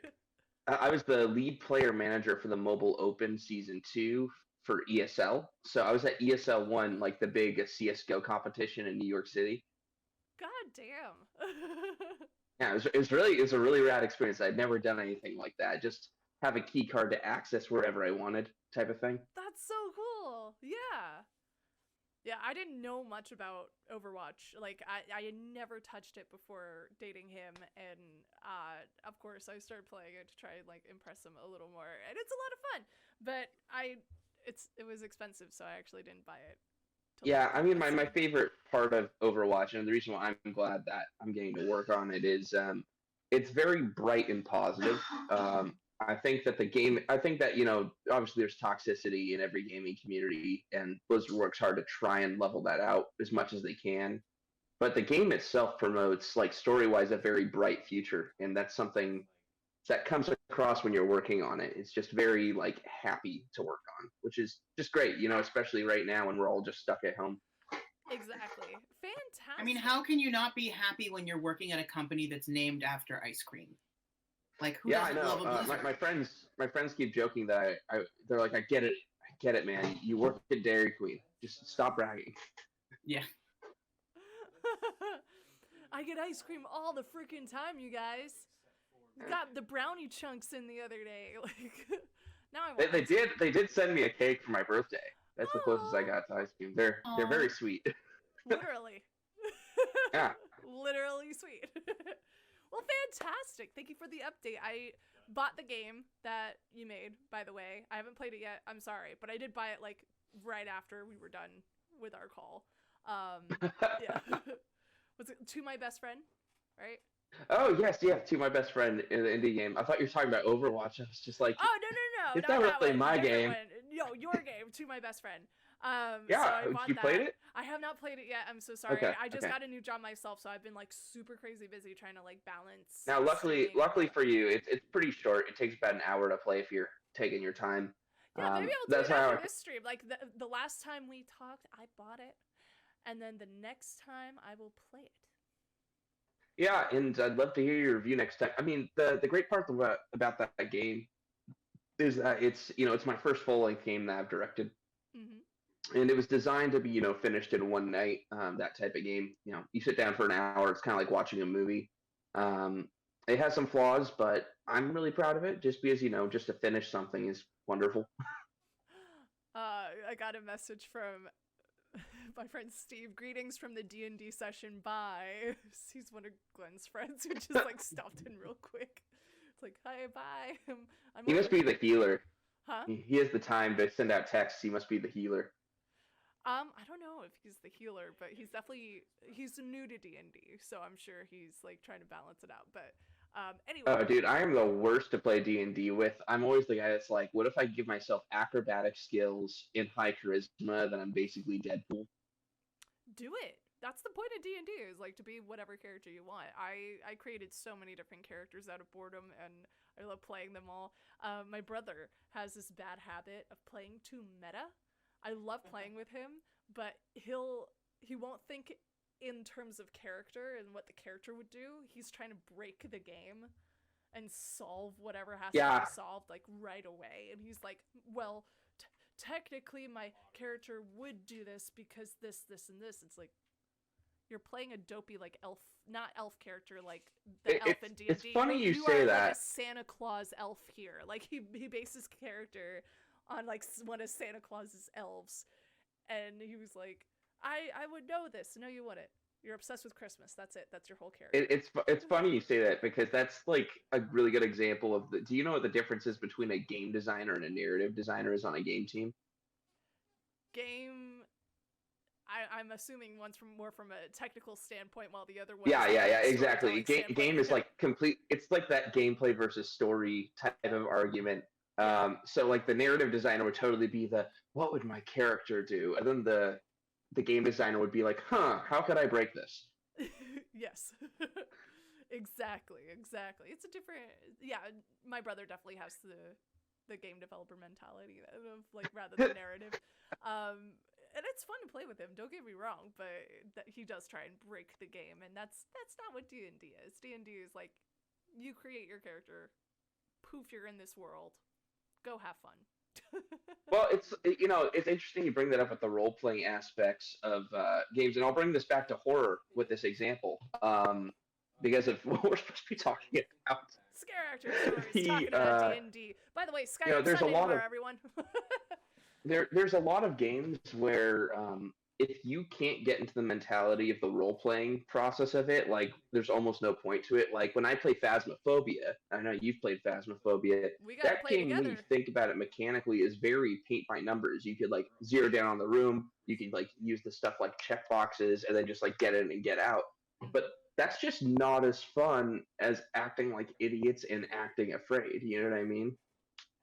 Well, I'm called Charge and Die because I get bored, I charge in, and then I die in games. And that's fun. And that's and that kind of makes Phasmophobia, specifically since we're on that topic, more fun for me, and I'm sure people watching, because like we'll find out what the ghost is like right away. They're like, well, what are we gonna do now? And then I'll look at an objective. Oh, we still need a picture of the ghost, so I'll just run in and just swear up and down. Yeah, you'll just Leroy Jenkins it. Basically, that's how everyone says, like, oh, you're like Leroy Jenkins. I'm like, I've always done this though. I did it before Leroy. I was before Leroy Jenkins, okay? I've been doing this since Raymond, Yes. I'm assuming you've never done VR, and I would really love to see your first experience in VR be Phasmophobia. I will Considering say, I can like barely send an email, I don't know half the stuff I'm just sitting here for like, yeah. Oh, So wait, are you aware of what Phasmophobia is? it's something you're afraid of because there's the word phobia. yes. Okay, it's the Phasmo means fear of ghosts. ghosts. And it's a game where you're essentially playing the Ghost Hunters, like the TV show. Well, if in you're afraid VR. of ghosts, who are you gonna call? Ghost hunters. Raymond Zachary. No, In VR. wrong. But yeah, answer. I just could imagine you pooping your pants with the ghosts popping out, and I really want to see that happen. Okay, we had this discussion during the last segment. I'm sorry, but when there is a bowel movement associated with a scare, it never ends well. No, it's We call it food. That actually happened to our friend Pete. But also, Do you remember that? unless you're we the talked person about it it. happening to, you're going to laugh.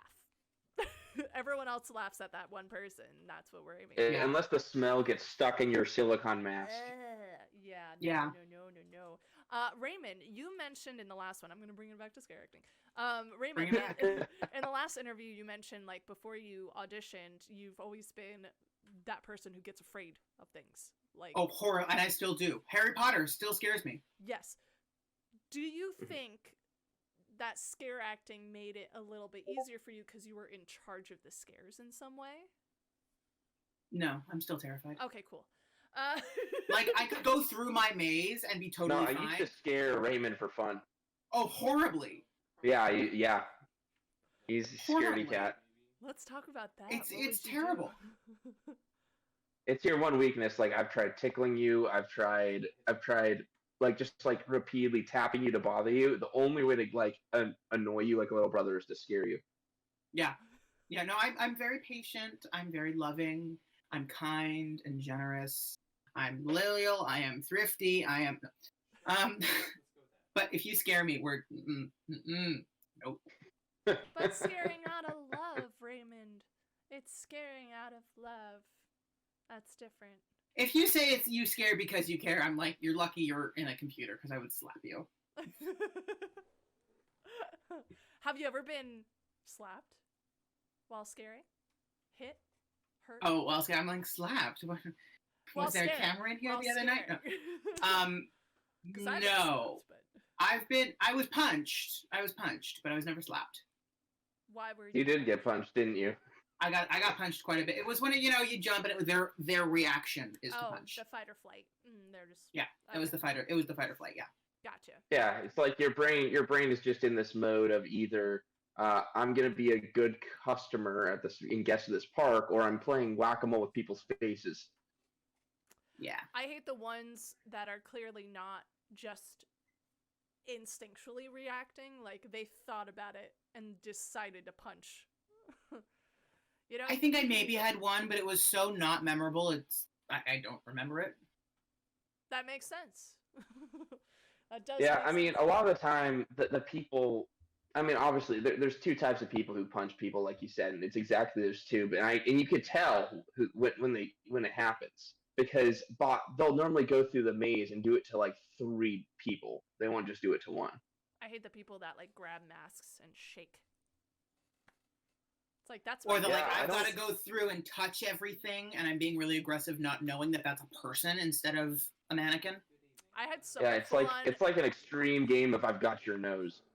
I had someone full on grab my boob once when I was the wolf because they didn't believe I was a girl in the costume. Well, but when it's your boyfriend, I think there needs to be an exception made because We were not dating. I was single at that time. So that's how you met. No, well, actually, technically, we were both working that event. it's funny, and it all comes back to Dairy Queens because of the. Never mind. Hey. Yeah. I learned how to do that cool upside down thing the other day at work. Is it when? Oh, it's not. Do you want to take this interview and get it back on track, or should we try and segue to something else before you two? I can talk about poop again. Demonetizes us. I really want to see how you two interact. That's all what I'm here. I'm observing. So, Kyle, let's talk about our first. Yeah. Let's talk about Is our it time first, for me to be sarcastic and witty? Not quite, just about. Okay. Let's talk about our yeah. first impressions of each other. Yes, please. How did you guys become friends? I want to know this. So Kyle was not originally in the maze. Right. Right. Stranger Things kind of underwent a big haul after the first 3 nights, and they're like, Because it the sucked. scares aren't the scare. Yeah, we sucked. The scares aren't scary enough. We weren't living up to the hype we were given. Scares were not scary enough. Not nearly enough cast. So they like tripled the size of our cast overnight. Like we showed up and all these new cast members were there. And Kyle was one of them, and I was like, Well, Oh. no, I see. I was, but it's more complex. That I wasn't there to be Steve Yeah. because they hadn't. They Yeah. took 3 weeks before they added Steve. It was on Yeah. week 3 that they added Steve, and our maze managers or leads were they pretty much when I showed up that night and I was not playing Steve, they were really confused because they thought they were gonna grab me as Steve, but for whatever reason they reached out instead of grabbing from the pool and just went out and hired new Steves. yeah. They And held then auditions the only reason why I got mid-season the that year. role is because they thought the role was so boring that they just didn't want to do it anymore, and then they took on different roles, and then it opened up for me. And then I took it and made the role fun. Yes. And I just remember seeing 2 Steves backstage one night, and mind you, I still have never seen Stranger Things. But there are You've 2 of seen it these since guys, then, and right? it's like, one more time. You've seen it since then, though, right? I have not. But you're in the musical. Which is why I'm trying to keep my interpretation of my character my own. Okay. It's intentional. Okay. And also, that's just some artistic bullshit I like to say because yeah, I it's was not gonna my cup say of tea. like it's based off the Um, show, though. Anyway, continue. yeah. You had not seen it. But I just remember seeing 2 of these new characters in these like acid wash jeans with these like bowling cut-ish jackets. It was a members only jacket. It was a members only jacket. That's right. Yeah. And one of them had this like horrible wannabe like Blanche Devereaux wig from the Golden Girls, and the other one had really gorgeous hair. And I'm like, that's human hair and that's synthetic. Turns out that's his real hair. As soon as you turn around, I'm like, who is this man and how do we get him shirtless? And that was my first impression of Kyle. Do you know, it was really funny. It got to a point where I just, did I tell you about my hair approval process? What happened? Vaguely. You But told tell the me. world, Kyle. Tell the world. What happened is that for like 2 weeks, I was playing Steve, and they had me wear that stupid wig. And it was one of the because it was. I'm gonna interject. Because it was such a last minute addition, they didn't have time to like costume design and hair design and try things out. It was very obvious. Like, here's what we have in the warehouse. Let's make it work. Like it wasn't very. It was parted down the middle. It looked like Jared Padalecki if he had a bad hair day almost. And so what happened was that I was begging. I was like, please, is there any way I could get this approved? I really genuinely just like want to use my normal hair. Because every time I would go to the wig station and take off my wig at the end of the night, and all this would flop out, they'd be like, why the hell are we putting a wig on you? So then what happened was literally I just went up to our lead and they took a picture of me and sent it to Scott Kleckner. And within 2 minutes, they got a text back that was like, he's good. Just let him wear his normal, natural hair. So from there on out, I pretty much did my hair at home. I showed up, made sure I like dry hairsprayed it in place, just, like that glue hairspray so that wouldn't move through the sweat or everything. Glue? Then I would go Yeah. straight. Then I would cut the line, and then they would just give me a thumbs up if my hair looked fine, and I would just keep walking. And it was nice and easy after that. I remember at the very beginning, you weren't the humblest person. You're like, I bought this new shampoo and this amazing new hairspray that's this brand for this, and you told us all about your wonderful hair. You were so excited. That was all a joke. You were so excited. Oh, but it was rather convincing if it was. Okay. Oh, no, it was a joke. It was a joke. I was actually quoting the show because I memorized the monologue that he says about his hair routine because I thought it was funny. Yeah. So when you do also, it was funny. They actually there was a listen for that. There was actually an applause when they found out, and because they were about to put the wig on me, and they were like, "Stop!" Wait. There's applause from our studio audience. Oh yeah. There we go. There's an applause because literally the moment I got approved, they were about to put the wig cap on me and like smush down my hair, and they went, "Stop! No, don't touch his hair. We're just gonna use his hair." And then the wig master was like, "Oh, thank God, this wig." I'm so glad you were able to use your regular hair because I cannot imagine. I never wore a wig scaring, and yeah, it could work, but it really depends because you're gonna get all hot and sweaty in it. It's gonna be gross.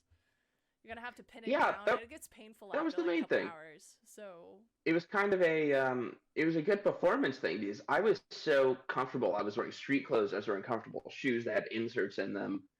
I had a fun prop to deal with. My hair was just kind of hairsprayed, and that just allowed me to do whatever I needed to do to make the role entertaining, and that's what made it great. I think ultimately was that I just had the freedom and movement. Mm-hmm. So we talked a little bit about the impression audition about me. process before, huh? Mm-hmm. I was gonna say, what's your first impression of me, Kyle? Now I'm curious. Yeah, you never said that. Okay, let's go back to that. You were singing "Gentleman's Guide to Love and Murder." That's what I remember. You were singing. I'm going to marry you. I've decided to marry you. Yeah. I've decided to marry you because I would love to play Monty Navarro. That was the soundtrack. We talked. Xandra and I would carpool every day, and that was the soundtrack that we would sing. We would sing through the entire soundtrack. It was timed out on our drive perfectly. And so when we got to Scare-based stuff, that's what we sang. I think that show would be I think genuinely, and I'm not just saying this, like I think Gentleman's Guide to Love and Murder would be a great show if it was played by all men. Yes. And It's just one of those shows where it would totally work. I'm not familiar with that. Is it a show? Is it a musical? Oh, like it's like a parlor drama. It actually won Best Musical at the Tonys a few years ago. Okay. Yeah. And the entire gag of the show is that the two main characters is one guy who's trying to. He finds out that he is like 8. How many in line is he? 8? Ninth. He's ninth in line. He's ninth in line to get a large sum of money. So 9 family members have to die in order for him to get that money. So it's about him slowly killing each of them. So I don't know. So the whole joke is that every single person that plays the other family members is the same dude, just like either in drag or wearing makeup or whatever. Oh, okay. Or wearing a different wig one or a character different plays vest or whatever. 8 roles, and it's really great. Oh, it's one of my dream roles. Funny. Oh, that's great. Okay. So I think it'd be great if it was just like, the rest of the show, just have everybody do that. I forgot that is how you met me. I was screaming my head off. Yeah. What a first. But then I realized that there's no way I will ever sing as high as you. No. Most men can't. I sat down incorrectly as a child and it just never Yeah. In order to sing like you just grab and snap. Yeah. Yeah, no, someone asked me how I hit a high note and I said I go between the crotch and hope for the best. You're like, it's not a showcase of spirit, it's a showcase of pain. Yeah, pretty much. I suffer for my art. And then you add helium to it and it's just like only dogs can hear it. It's like I could voice Alvin and the Chipmunks without autotune. That's funny. I actually we're so sorry for a third side tangent here. I went clubbing with Jesse McCartney, who plays one of the Chipmunks once. Yeah, he plays Theodore. Yeah, he plays Theodore, and the thing is that he was friends with he's the older brother of someone I went to college with, so I was chill with his brother and one of my best friends who grew up with that guy. So to one of my best friends, Jesse is just like the older brother of one of his childhood friends. So we showed up, of course I knew who he was, but like I'm never one to like geek out or whatever. He was being super chill. We were all hanging out, and I think that I did that so well that he didn't realize that like I totally knew who he was. Because he was like, "Hey, I heard you voice act. Like I voice act too," and it was like the most wholesome like conversation where I could just talk to him about like acting and stuff without it being about, "Oh my God, you're Jesse McCartney," which was really nice. That's so cool. Like I grew up on his music more than anything else, so I find it funny how he like went to voice acting first. Because he also and he's good. He's a good Roxas. I was just gonna say he was Roxas also in Kingdom Hearts. Yeah. Yeah. Cool. Dang. Introduce me something. I know that's a weird side tangent, but I just thought I'd say positive celebrity I love story. that. Like, let's talk celebrity talk, because like a lot of people don't get those opportunities, so why not? Yeah, we actually had a really fun. Oh yeah, go ahead. That was just gonna be a third tangent. Speaking of celebrities, were you on Ellen when we did it?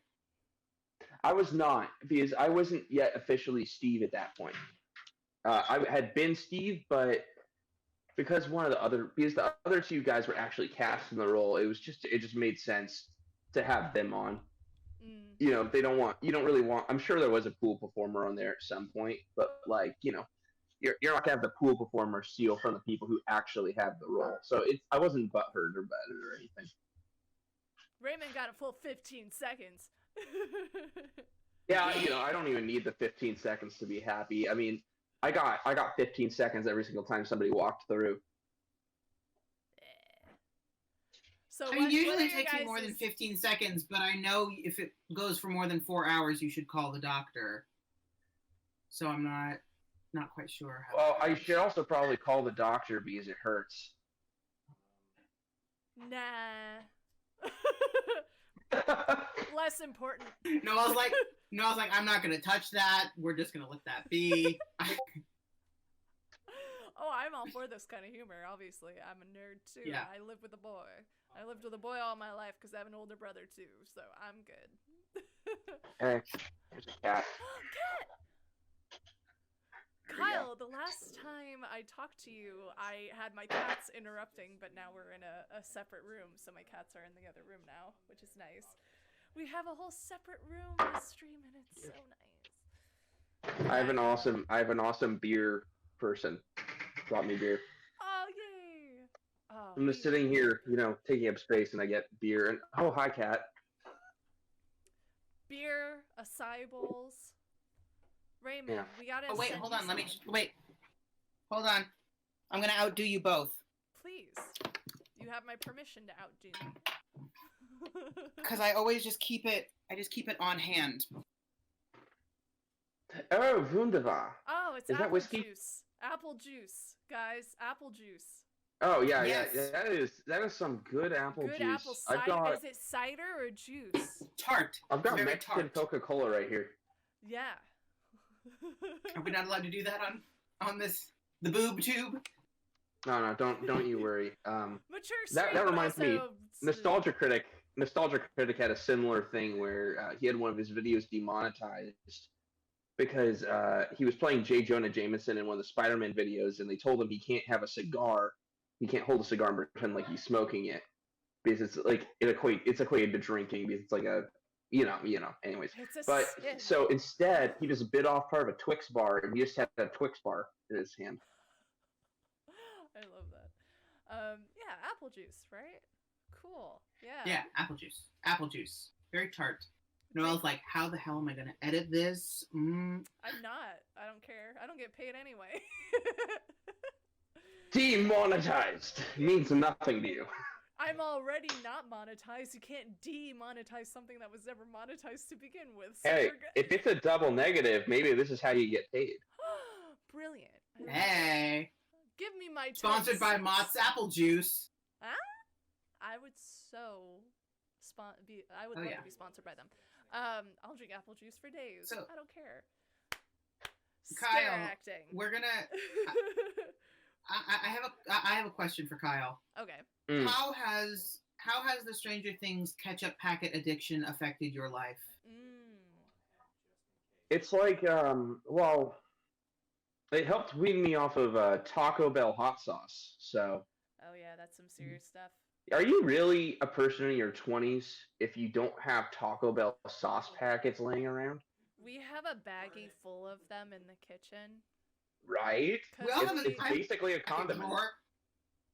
Don't you- You've got the soy sauce, the hot mustard, the ketchup. Yeah. Oh, don't forget the honey mustard. There's nothing Honey like mustard. fast food honey mustard.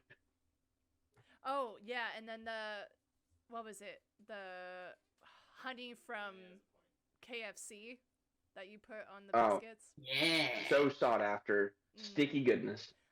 I'm not a frequent buyer of KFC, but whenever I do, I gotta get the biscuit with the honey sauce. You gotta, oh dude, I get the extra honey sauce. I don't care if they charge me 50 cents. I'm an adult. I have a job. I can afford it. I dated a guy who hated condiments. That should have been the red flag. That should have Wow. been. It's not him. I've never, He's good. that's impressive. I've never dated a guy. Yeah. Same. They're awful, aren't they? No. No, I like guys, obviously. But yeah, the guy I dated, he worked what was his job? We dated for only a couple months, but he was like the worst human on the planet. I love that I can say that. It's my stream. I'll say that. And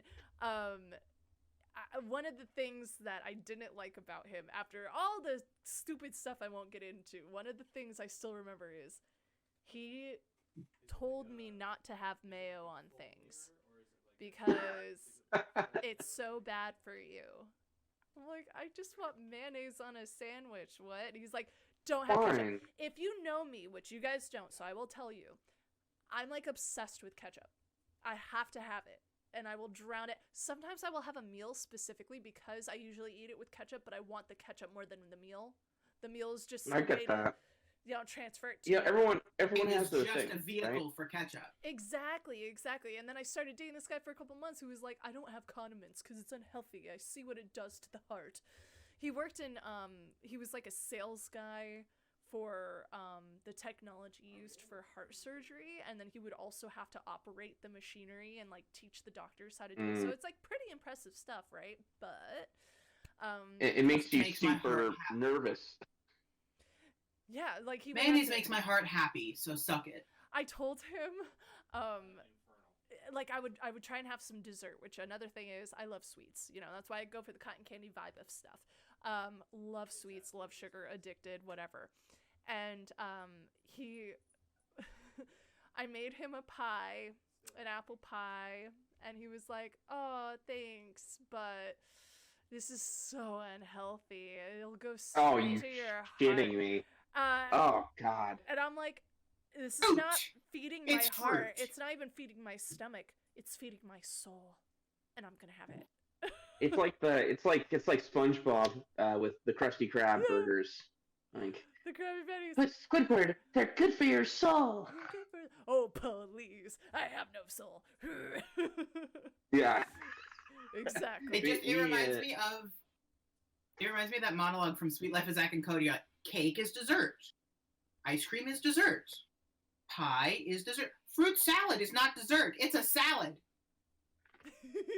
Okay. So technically, I'm eating a salad. I just realized this. Do you see this here? Yeah. Watch. This is actually the watch for my costume as Steve. Really? We're not supposed to talk about the things we may or may not have stolen.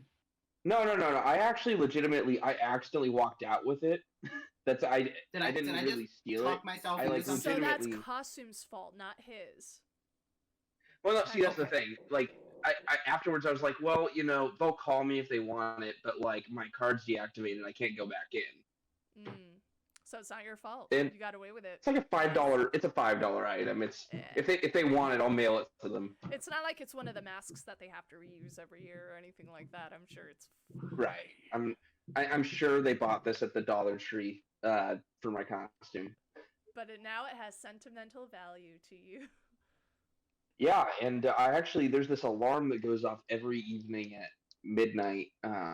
It's just a little beep beep beep beep beep beep for about 5 seconds, and it's what's so fun about it is that every single time I hear it, it takes me back to when it was midnight and my shift would be inside the maze and I'd be waiting in my hide. So it is sentimental. It actually it reminds me of kind of like a happy place every midnight. What was your guys' favorite thing about scaring? Your whole run. Getting laid in my hide.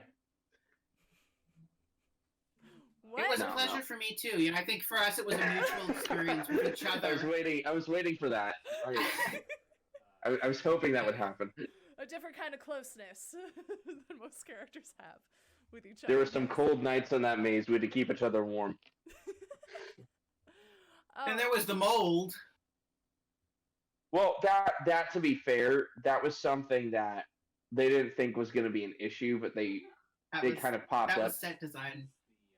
What? Yeah, so they basically, for Hopper's section where he's trapped in the, like literally underground with the vines and stuff. For that, the issue was they would be spritzing water in that part of the maze. And just after, 3 months of that, it just started growing mold, so they couldn't have any actors in there. It was after a couple of weeks, like halfway through the run. The mold Yeah, started. but it was, I think we had 2 weeks where Hopper officially could not be in there by the end. Yeah. What did Yeah. they When ever really he should have been fix taken it? out earlier, but it stunk. It really did stink. Like when you walk through that maze, like people were like, "Ooh, did they pump like a moldy smell like as part of the maze?" I was like, "Nope, that's mold." Totally. This is an artificial. It's called being an authentic actor. I'm a method actor, and I like to put actual mold in where there should be. I'm also a method Yeah, actor with my I'm a scaring method too. actor. I befriend middle schoolers because nobody likes me. I eat people. That's not being a method actor. That's being a meth head actor. Oh yeah. That explains why my teeth are turning a different color. A little bit. Getting skinny. Hair falling out. No? Alright.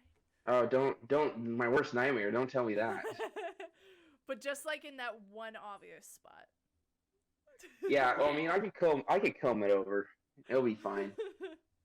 Just one streak. If our ex-president could pull it off, I can. Who said he pulled it off? What? Who said he pulled it off? He didn't pull it Uh-huh. off. He didn't pull anything off. He pulled it Wait, off in what? the same way that like a cosplayer pulls off a bad wig. Thanks. Shucks. Stop. Flatterer. I do want to wash this wig and like style it a little more too. I kind of like it as is, but I don't know. I don't want to mess with it. It's a cheap wig off Amazon, so if I screw it up, then I could always order another, I guess. But I do want to style my wigs. I've only ever had one wig that I've worn for a cosplay. It was for Legend of Zelda: Breath of the Wild. I cosplayed Link, Of course. but in his underwear getup and only the Master Sword. So I was essentially just running around in a sword in my underwear with like the Link cap and the wig. No.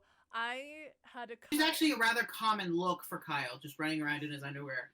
I talking love about running the around in my wig as underwear. being the If I could walk around in public in my underwear, I'd do it.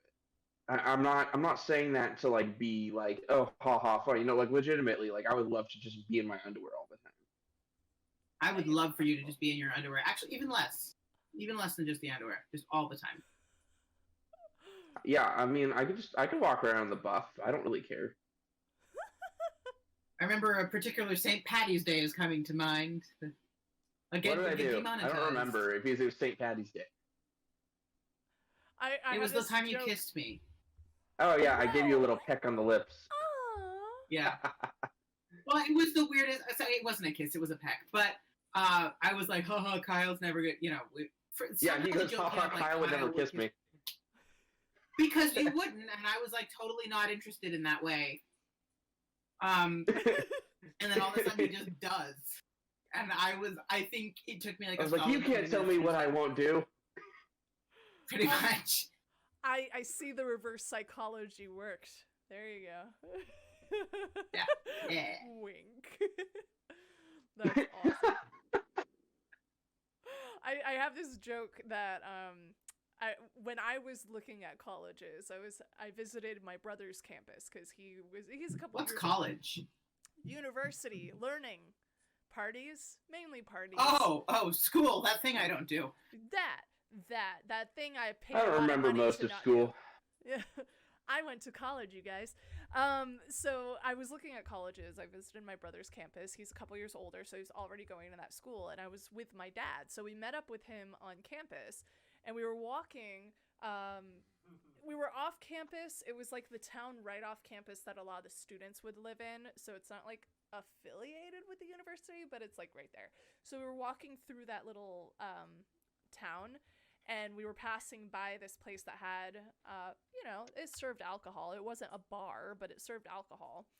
And there were these very, very drunk students there who yelled at my dad, "Hey, don't I have history class with you?"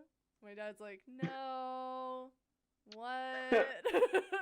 And we're walking, and my dad goes, "Oh, I remember my first beer." And my brother goes, "I don't."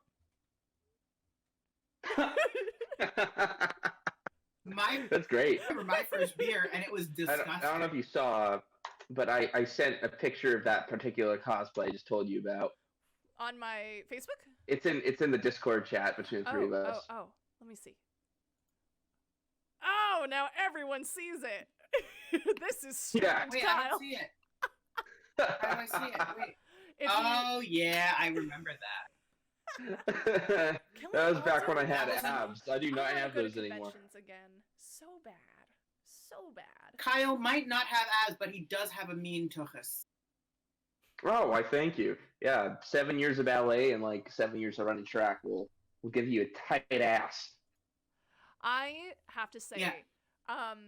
Did you guys get super fit after scaring for a while? Because as the wolf, I had to walk in this certain posture that accentuated my glutes. So after I was done scaring, my butt looked so good. Oh, for me, see, the issue is that I think I burned more passive calories, definitely. But with Steve, I mean, it was mostly in the other roles. Like when I was over at Killer Clowns for 1 or 2 nights, like, yeah, like that burned a lot of calories because you're jumping around like a mascot. Yeah. But And for you're in Stranger that Things, suit. I was just standing up the whole time. So it was a lot of like passive calories. But Steve wasn't a very physically intense role. I just made it more intense by doing stuff like throwing myself on the ground or against a wall or whatever. It's a workout. Yeah, see, I lost a bunch of weight, but I wasn't necessarily more fit. And I feel like I just lost water weight because I was sweating so much. Yeah, I think and if that's anything, primarily it. I think it's like the passive caloric burn more so than actually working out. Yeah. And I think if anything, like I was in such a bad posture, like I came out with a hump. Like it was never positive. Oh, I'm sorry. But scaring could, I guess, in theory, be a good workout then if you're constantly moving. I guess it depends on where you are cast and like what character you have. Yeah. Chat, if you guys have any questions for Kyle and Raymond, now is the time to ask them because we have 5-10 more minutes left. Oh wait, real quick then. I'll have a story while we wait for them to ask questions. Please do. So I'm currently in between places. So I'm actually literally you always catch me during live events. No. Last time it was before I launched a game and I got a new job, and now tomorrow I'm actually moving to Pasadena to a more permanent place. But I'm currently at an in-between place, and it just so happens that the person I'm staying with, my friend Lauren, she saw me while I was in the maze, but she didn't know I was gonna be in it. So I'm standing there with the bat, and I'm like, sneaking up around the corner like I always did. And then she entered the room from behind me, saw me, and yelled, "Oh my God, Kyle!" and scared the living shit out of me. Scared the Scareactor. That's awesome. Yeah, and I turned around, and it was just because this was after I graduated college. I thought I would never see a lot of these people again just because, and just seeing that familiar face was so odd. It really leaves an impression on you, doesn't it? Like, if you see someone when you're scaring, I don't know if it's the same with you guys, but for me, when I'm scaring, I'm in my zone, and it's like you're performing for an audience and you don't know anyone in the audience, right? So you're, like, putting on this character, you're going out, you're scaring, but if I end up scaring someone I know, it leaves me baffled for a few seconds, because I haven't registered that I know this person, but I know this person. Yeah, and the weird thing is there's another friend that came through, and because I was so in character, it's because a lot of people joke, they're like, "Oh, Kyle, you were born to play Steve," and like, yes, like there's a lot of overlap there just because I have a lot of the same like mannerisms, but when it comes down to it, I'm still putting on a character when I am Steve. There's a difference between Steve and Kyle, definitely. Yeah, you're not being yourself. Like, not much. Putting on a charter, but yeah. Yeah. But it was at least to the point where somebody who I went to college with for 4 years and was relatively like was on good terms with and knew pretty well. They weren't exactly sure if it was me when I was like in the getup and everything, and they were like, "Wait, was that Kyle Harrington?" Now, question: was this with the wig or with your natural hair? This was my natural hair. Okay, there we go. I just needed a timeline. But to be fair, I don't like you. If you look at the pictures of me as Steve, like it's very volumed up. Like I kind of went right before hairspraying it, so that way I had the extra 80s poof. And then like slowly throughout the run, it turns more into a mohawk and just keeps going up and up and up. It just becomes a single dread. That's what it becomes. Yeah, there it is. You just look like a troll by the end of it. Oh, I mean that's universal, so. Yeah. I go from my smile and wink routine to oogity boogity, genuinely. Scaring. There it is. Right. What is some advice that you guys would give to people who've never auditioned, never scared before? Avoid people who look like Kyle Harrington. I would say avoid people who look like Kyle Harrington. That's good advice. Yeah. Never heard that before. But legitimately, so everyone know. Don't. But go legitimately, for him. I think last time I said a lot of things about just putting yourself out there, which is true. But I would also say it's like don't take it too seriously.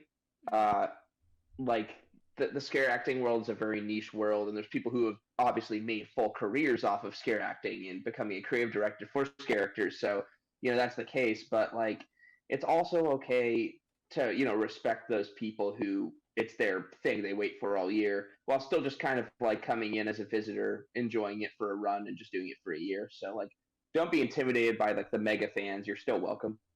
Of course.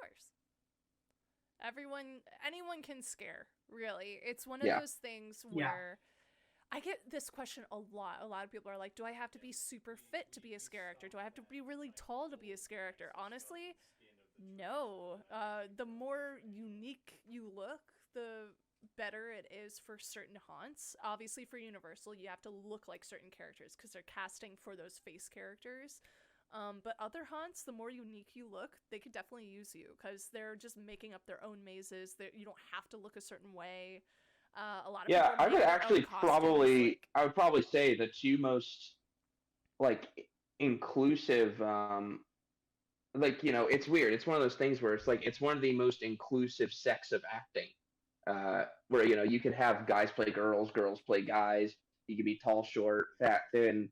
It won't really matter. There's definitely a role for you, and there's a way of you scaring people. It's one of those things, to add on to what Kyle said, if it's not polished and the product you're giving is not perfected yet, it's almost encouraged. Like, if it's not super pretty, it's fine.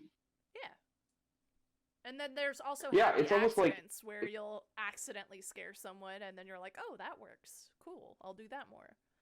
Yeah, and it's a show every 15 seconds, right? So it's like you have, by the end of even one night, you'll have a routine together.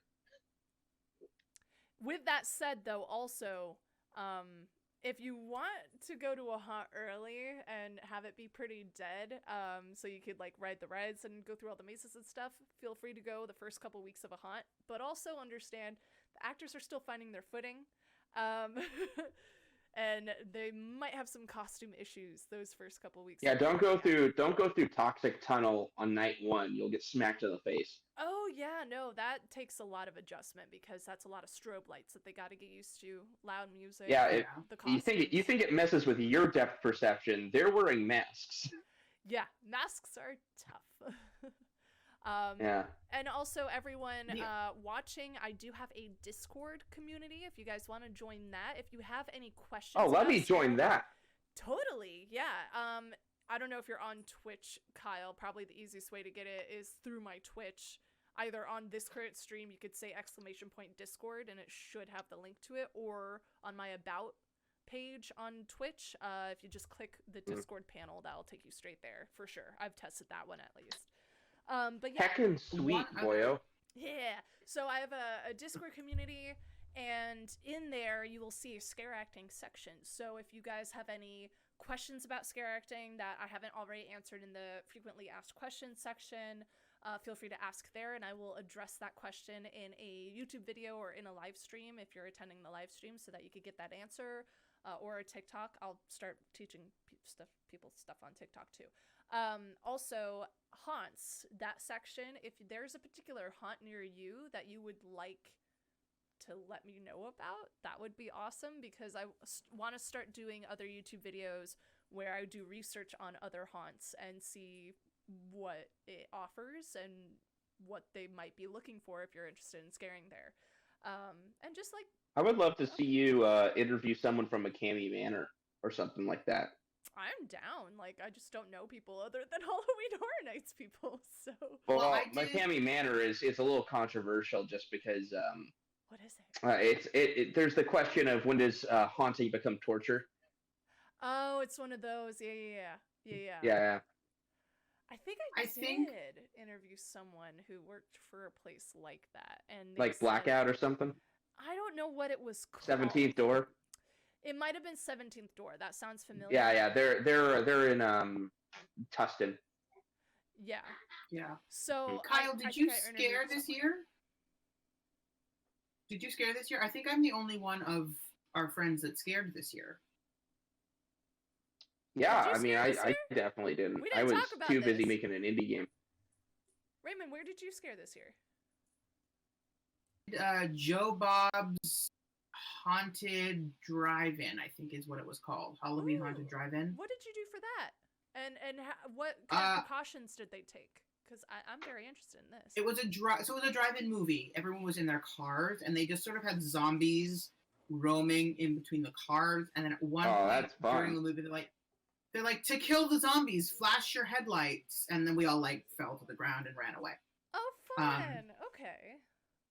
It was fun. I was Patsy. I created an original zombie. Her name was Patsy the Zombie Bride because I just had a wedding gown and I just trashed it. And so her name was Patsy, and she would flirt with all the boys, but I wasn't allowed to talk, but I did it anyway. Oh, I want to work for a place where I'm allowed to talk again, because at Universal you're not allowed to talk. But I made my role a speaking role. I was one of the talkers. Yeah. As long as it's I have to say that is my other piece of advice. If you're anywhere close to a Universal, get that gig, get a union gig if you can. Because I think we were rather spoiled. Like, you have to take breaks. You're getting overtime. You're getting that mealtime penalty. You're getting paid. Like, that extra money helps. Yeah, you're getting paid. Never work for free. Your time is valuable. Yeah, that is a good point, because since not a lot of people know what scare acting is. Like, if you talk about it, they're like, oh yeah, that, but it's not something that they have at the forefront of their mind. They just know, like, oh, monsters roaming, but they don't think that those are real people, those are real actors, like, or they don't even, it's like, there's I wouldn't say it's a misconception, it's just, you don't know what it's like walking in someone else's shoes. When you think of scare acting, you think, oh, I get to do oogity boogity for 15 minutes, but you don't think about what's it like to go oogity boogity for 3 hours straight, or what's the process of putting on the costume, or working 12-hour shifts and then going home really late. Like, I was gonna say, going oogity boogity for 3 hours. What haunt were you at? There are haunts that do that though, and that's my point. Is like, if you can get a union gig, great. Just understand that you're gonna have to pay initiation dues and dues every few months or something, depending on the union. For us, the union is AGVA, American Guild of Variety Actors. Scare actors fall under that category, along with, like, musicians, comedians. We are theme parks and strippers. We are the only stripper union. Stripper union. I don't know what strip clubs are union, but they're part of our union. We have them. Yeah, so variety. Yeah, there's one more. Entertainers in some way. While we're on the topic of money, I would say one more thing. Okay. Which is that like a lot of actors, their dry season just happens to fall during fall. Because that's when the pilots come out, so pilot season's over by then. So a lot of actors, working actors, they'll just do horror nights for their little seasonal income. So you have to think of it that way. Yeah, it's not always the most glorifying gig, but when you're an actor, you're going to look for jobs where you're acting, whether it's shitty or it's glorious. Whether you're with DiCaprio or you're with the guy who previously worked at Target for 10 years. It doesn't really matter. And that's actually my favorite part about it, is that you get people from all walks of life in there. Yeah. We had people like me who just come out of college. We had people who've been doing scare acting for 8 years that like frickin' live for it, which are great people. You have the people where it's acting's their side gig. You have people who are like in their like 60s who just want to do something fun. It's just an amazing group. They're all there because they want to be there. Fans and not actors at all, and they just want to do something scary. Like, you find so many different kinds of people, but you all end up in the same place, and that's something good to remember. It's like, hey, we're all here. We're just trying to scare, have a good time. But if you can join, and we're all there because we want to be there, and that's the important thing. Absolutely, and you'll find good friends, good people. But join the union if you can. If there is a union gig, most theme parks will have a union because liability and all that. If you're not in a union, you can still work different haunts. You just have to be careful of where you work, because a lot of them might take advantage of you and your time. They might try and underpay you if they pay you at all, because some people may say that they're going to pay you and then they don't, and then you address it and then always have a piece of paper signed. Yes, get a contract. Get a contract, absolutely. Make sure that you read through it and make sure that it is to your liking, because like maybe they do want to pay you, but they're such a small haunt, like they can't afford it. If you're okay being paid that certain amount, as long as you get it in writing, say like, okay, I'm fine being paid like $9 an hour instead of $15, fine. And then you Writing, work for a writing. few nights or something. Like, as long as you know how many hours you're gonna get, what you're being paid, you have it in writing in a contract, and you make sure that you get some sort of break. Because I have worked haunts where I had to scare for hours on end, and I only got one 10-minute break. And if you work wonderful. if you work in California, I only know the law of California because that's where I live. That's where I scare. Every few hours, like every 5 hours, Every 5.5. It's 5.5 hours. Every 5.5 hours, you need a 30-minute lunch break. Yeah. But every few See, hours, for me right now, it's before your 5th hour.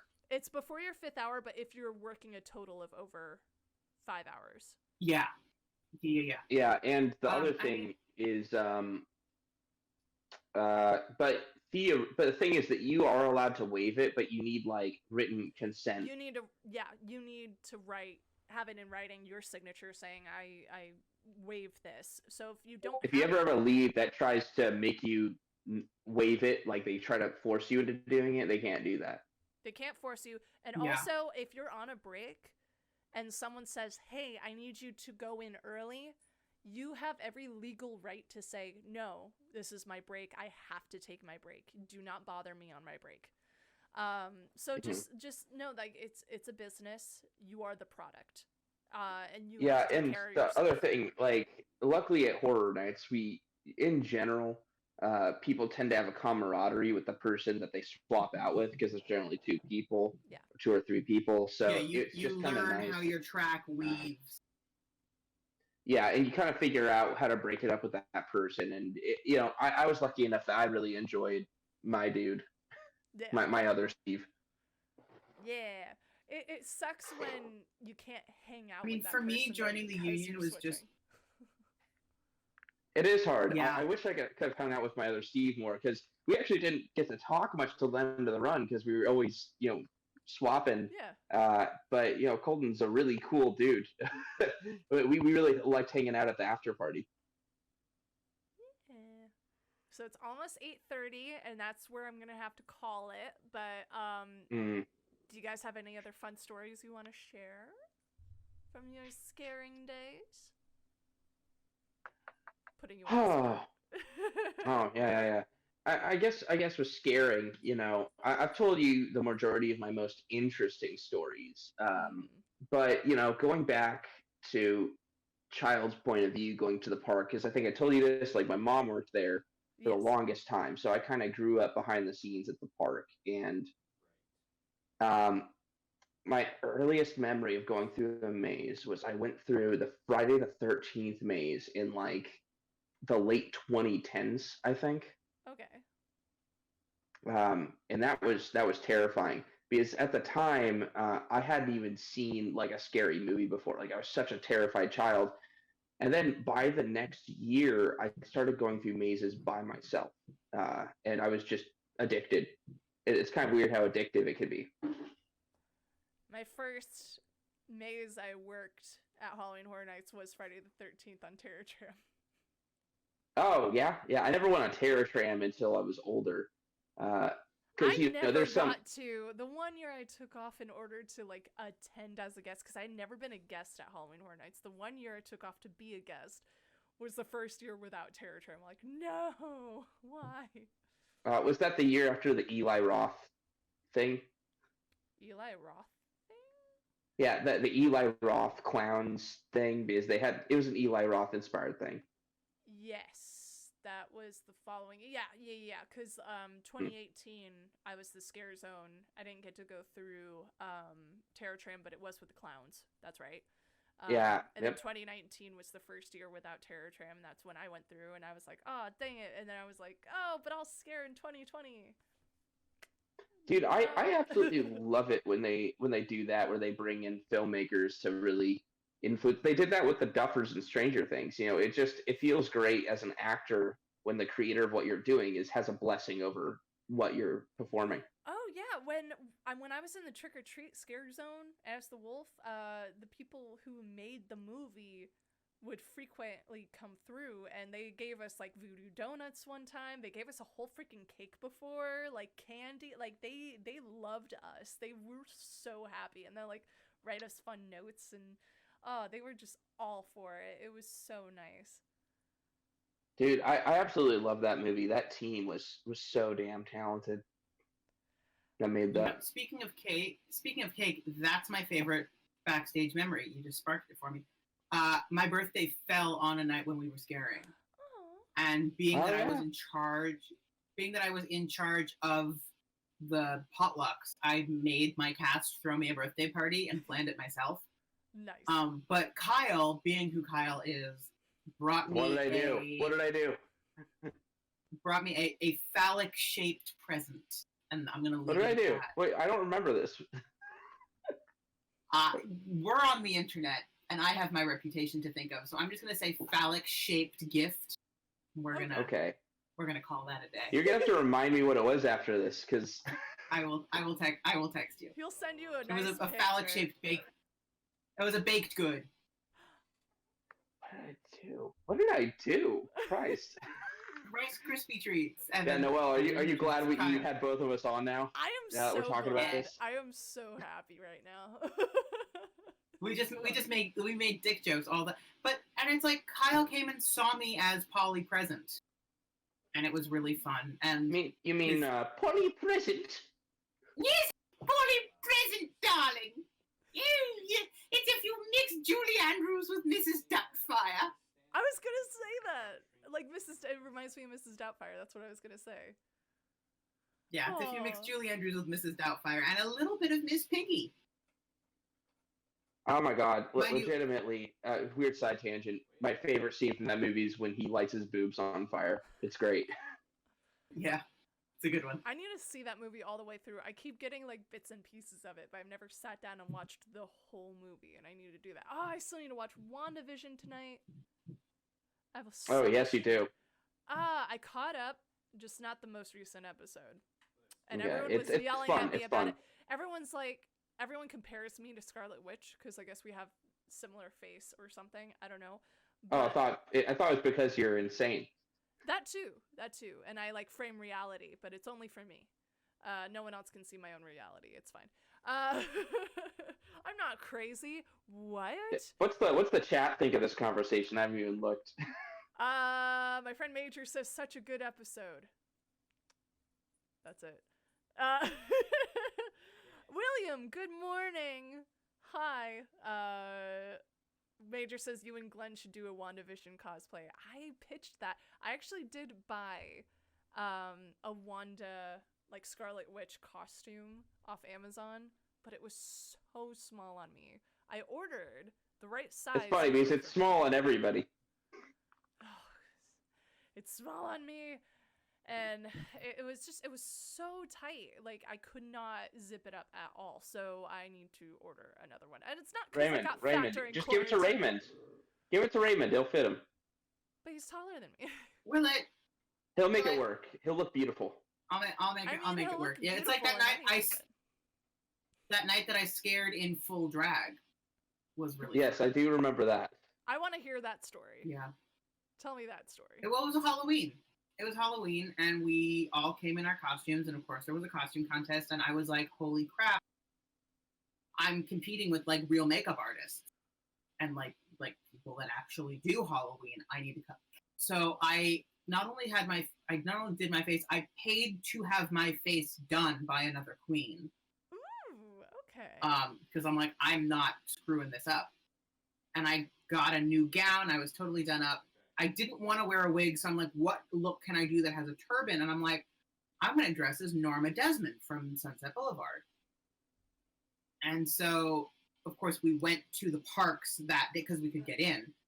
We went like a few hours early. We went and like walked around, and the New York windows were like making fun of us. It was well, that's a their lot job. of fun, and I just like, that's their job. Yeah. He's like, look, it's my first girlfriend. I'm like, oh, shucks. The one that got away. Xandra, right? Xandra, who actually is in love with Winona. Winona Ryder, not Winona Judd, which is what I consider. It's an important distinction. Yeah, I think she's in love with Winona Judd because everyone loves Winona Judd. But So she was dressed as Jo March from Little Women. She borrowed I have a Jo March costume she borrowed. And she's like, it's my first girlfriend and my third grade teacher. It was really funny. But I just decided to stay in full drag and scare for that night. And I was like, let me just be a blackout. And I was a blackout in just full drag. Oh, okay. That's where I got confused. I was like, how did they allow you to scare? No, they did. They would not have. Right. In fact, I did get yelled. They're like, we need you to put on a ninja helmet because your glittery eyeshadow is showing. And I'm like, this is my last hide for the night where you can see my face, so I'm not going to do that. It was like, yeah. I want to buy my own ninja hood because they're so comfy and I wear masks sometimes. I make my own prosthetics, so I want to do that. Oh, nice. I'm not good. Hey, it's an art. It takes time to perfect. I was pretty proud of when I made the cuts. I did like a zombie Harley Quinn. That ended up looking more like Levi's. That's cool. But whatever. So kind of like that, like Evil Dead type of slit in the cheek. So I did this TikTok where it started off as Harley, like. No good story starts that way. So I did this TikTok. I'm like, oh god. That's my main audience, Raymond. I've over 160K on TikTok. God bless. I have. You know how I have 0. I have 0. I don't use TikTok. I'm an old man. I'm so like. I don't want this new app for your kids. I kind of started off as that because I was like, I don't know what TikTok is, and I'm too old for it anyway, I'm sure. But then all my friends who did cosplay were like, no, TikTok is actually really fun, especially if you do cosplay, because that's like the main content on there right now. And it's changed a lot since then. But that's how, Maroon Wolf, I found you off TikTok. I'm not pretty enough for TikTok. Cosplay, and you are. You don't have to be pretty for TikTok, but it does help. Says all the people with like millions of followers. Not me. But I did this one TikTok where for Halloween I was zombie Harley Quinn, and I did this kind of like transitional story in Harley Quinn, like how did she become the zombie that she is kind of thing. So I started off and I made my own Harley Quinn costume. I didn't wear the cowl to it. It was like she took it off after a day's work or whatever and took off the mask and everything. And the Joker comes up and says that he doesn't require her services anymore. And she's like, you're just dumping me like that? And then he slits, he was like, oh, but don't frown. Let's put a smile on that face. And then I pretend like he cuts my lip and I go like that, and then when I come back I have my prosthetic there. That's awesome. And then just the other side, and then I have that cut there, and I'm like, what are you doing? And he's like, I forgot what it said, but then he basically stabs her, and that's how she dies. And then you had a whole comic origin story. Oh hell yeah, I like to get creative. Like one of my OCs had this whole thought process to the makeup. Like people see her and it's just like, that's a lot of purple or whatever, and I'm like, yeah, but did you notice how she has only one blind eye? That represents how I would turn a blind eye to all the abuse in my past relationships. Like she's my inner demon character, so she's everything I hate about myself, but it's in a way that flips it into a positive. So like she has a cross on her nose because I grew up not liking my nose, and then she has like this paint job that goes all the way down here, and that's because I had like jaw surgery at some point, and so it's like representative of that. Like it's all these little things. And then she has like horns and everything. Like she's a demon. Apparently there's a show called Inner Demons I never heard of. So people are like, who's this character from Inner Demons? What? I was like, no, she's me. But yeah, like I like to get that kind of creative and. Well, yeah, I mean, that's part of the reason why I like hopping on here with you. You have like a nice spirit. Like you're doing this for the right reasons. You're not doing this for the attention. Yeah, no, I hate attention. Why am I doing this? I've been cursed with having a passion for like streaming and gaming and talking to people and acting and everything, but not liking attention. So it doesn't really mesh. But thank you. That's the funny thing. I naturally, just because, all my stuff that I enjoy doing, film, video games. I even write music. I don't really put my music out there, but I do write it. Like if I were to go successfully in any of those three areas, inevitably that just kind of leads to fame if you're like Right. really good at what you do in one of those three. But the issue stands that I don't really want nor need to become famous. So like I both want to do really good at my job, but I also really don't want to be famous ever. I always said this whenever people would ask about like what I want out of acting or whatever, because everyone wants fame, right? I said I want people to know who I am enough to book me, but not know me well enough to stop me on the street. You know? Yeah, I'm completely fine if like I'm not known at all in my life and I become one of those like Van Gogh types where they like my work afterwards, because that's what matters to me is that people enjoy my stuff. I have Yeah. no desire Have to the like legacy. become a Marvel star or something like that. Right. Like I've always joked about it, but genuinely, I don't think I'd have fun doing it. I want to be like Doug Jones. Like everyone Yeah. sees his stuff, but they don't really know who he is unless you're like, have you seen any monster ever in a movie? Him. Yeah, I mean, I'd rather have a niche group of mega fans and then other people to kind of know maybe if I exist. William See, goes, I want my Yeah. love work me, to but be able don't to look at touch me. people. Exactly. Oh, was that Raymond? I want my work, and I always say my favorite quote, which describes how I want my career, is from Hairspray, when Tracy sings the line, "I'll eat some breakfast, then change the world."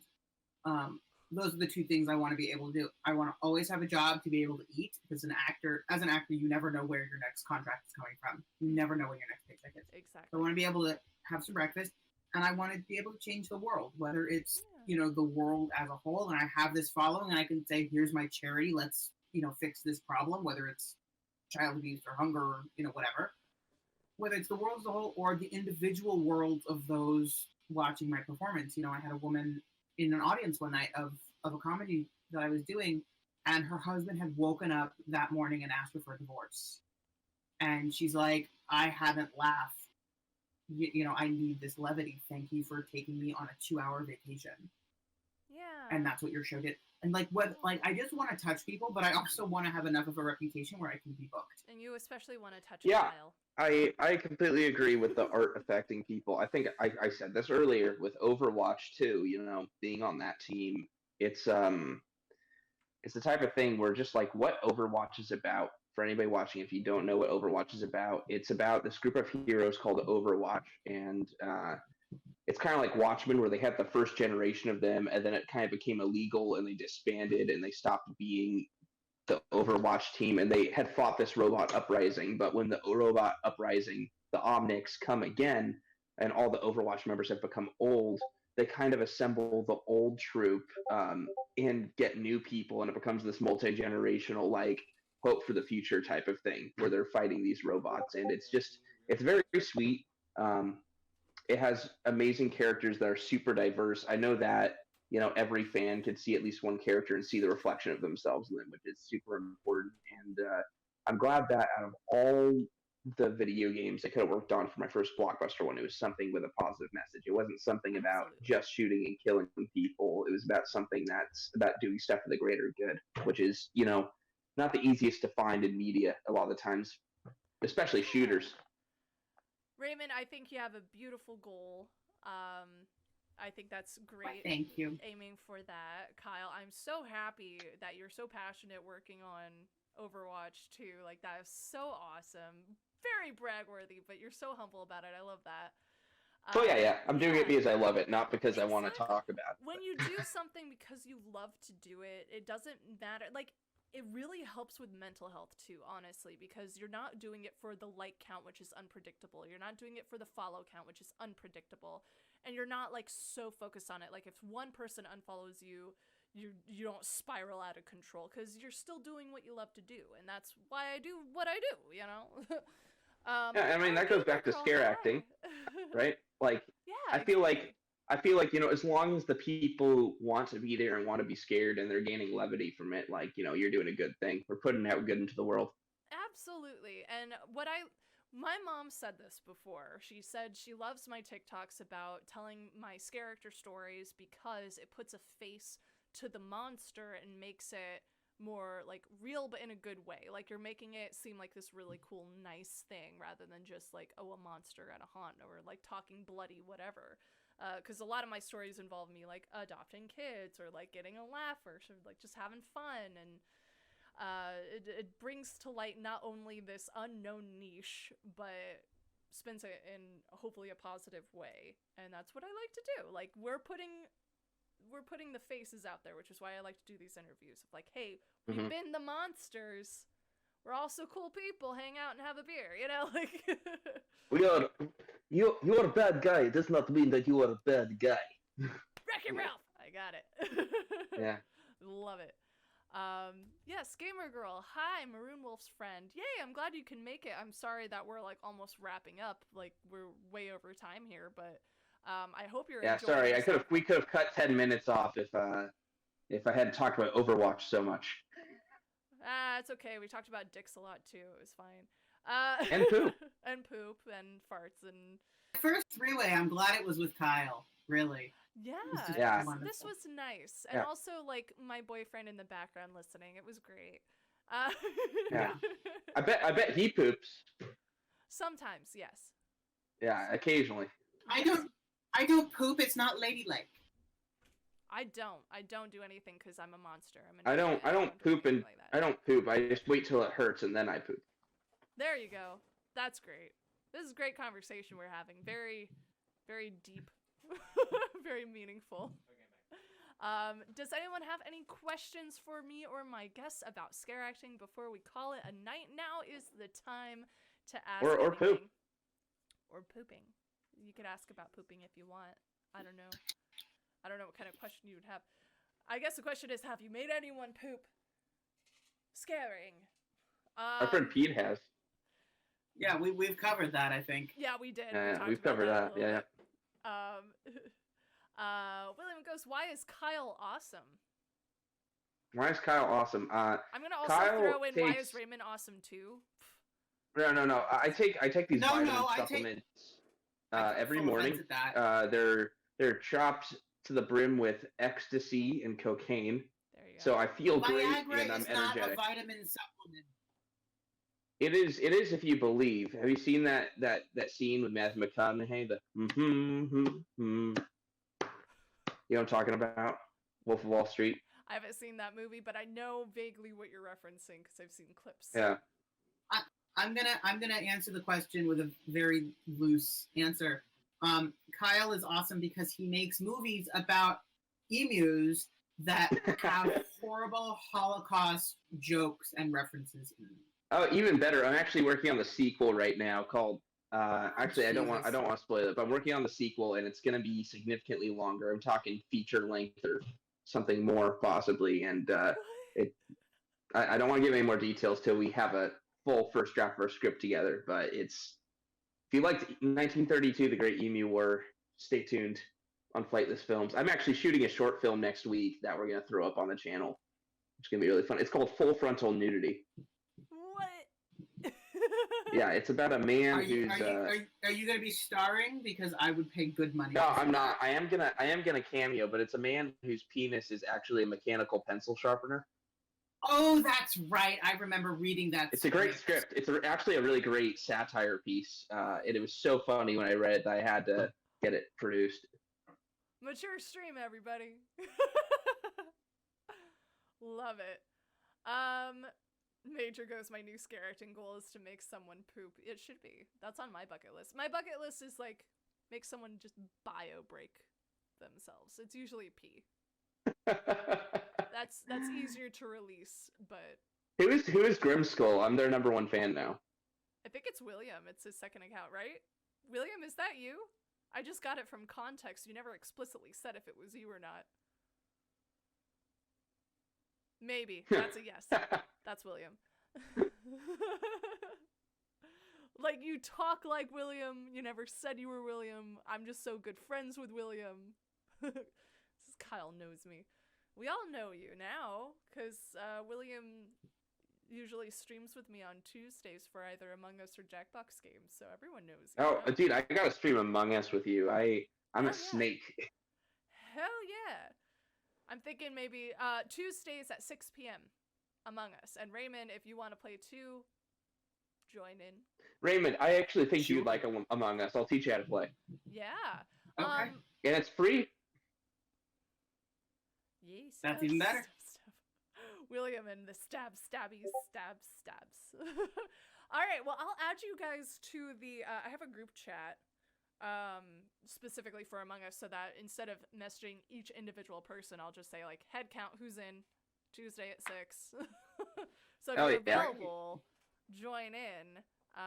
It's usually like a mess because I don't know what I'm doing and I'm usually late, but we have fun. And then we do hide and seek in it too. I love hide and seek. Yeah, we'll do hide and seek. What I'll do, a lot of people don't play this way, but I do it and it infuriates people. I love doing it is slow-mo. So like you have to be very particular about the choices you make when you move. Okay, everyone hates it when I put it on like the slowest setting. I think it's so freaking funny when so you are funny to terrified run for your life. and the people are slowly moving towards you and you're like, run away. Yeah, the problem with that though is if you're not playing hide and seek, if you're playing the regular game and someone sabotages, say like the oxygen, and you're running so slowly you can't physically make it to fix the oxygen in time. Yeah. That's been a big problem, but and so many people are like, this is really annoying. We'll have to figure it out on Tuesday. Absolutely. And hey, if it's my stream and I'm in charge of slow or fast movement, I'm gonna do whatever I want to do. Everyone follow along. Because it's your body and your choice. Thank you. And also it's really funny when someone's running for their life from an known imposter and they're just like moving so slowly, like Yeah, that's the part that I love. It's so goddamn. And if you ever want to play Phasmophobia, also Kyle, I do.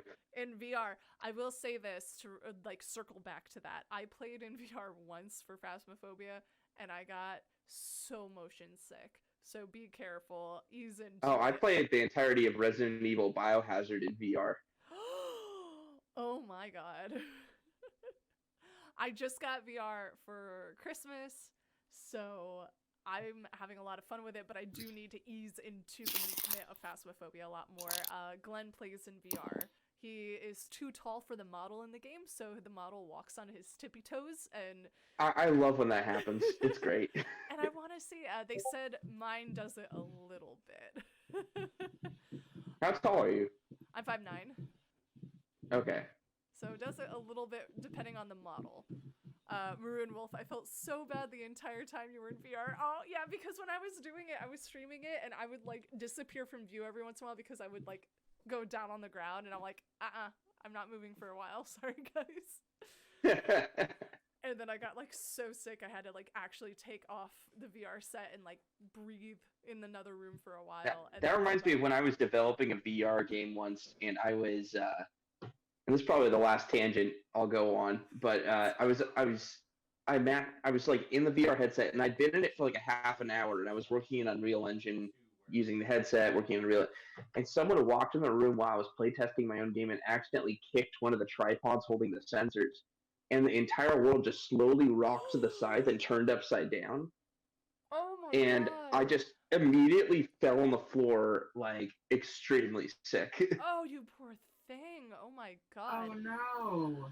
I want to play Five Nights at Freddy's in VR. I have help wanted. Do you, though? Do you, though? No. I don't think I can handle it, But to be I'm completely honest. I'm gonna do it anyway.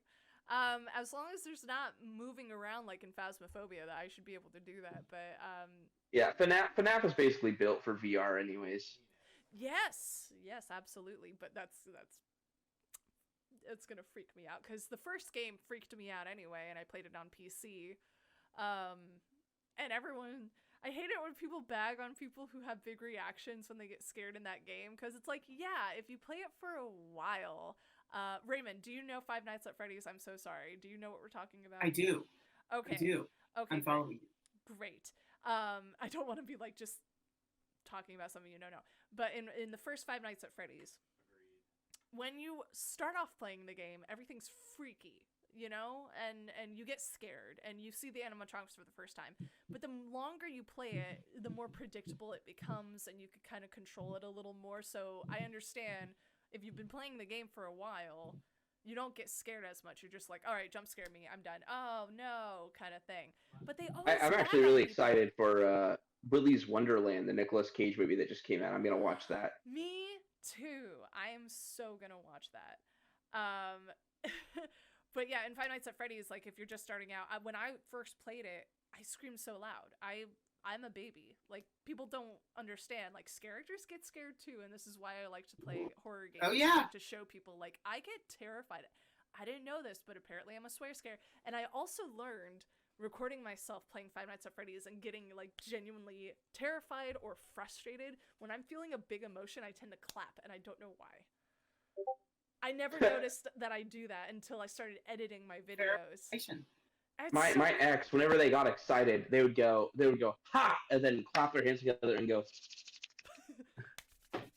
No, I'll do like when I was editing, there was one point where I got scared. I was like, oh, why? And I would just like go off to the side.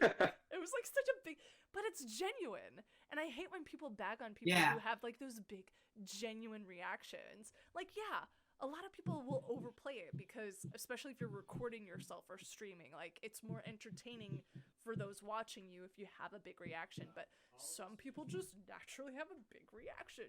Well, you know, I could turn it on and off because if I'm in the mood where I am making big reactions, what? You can turn me on anytime.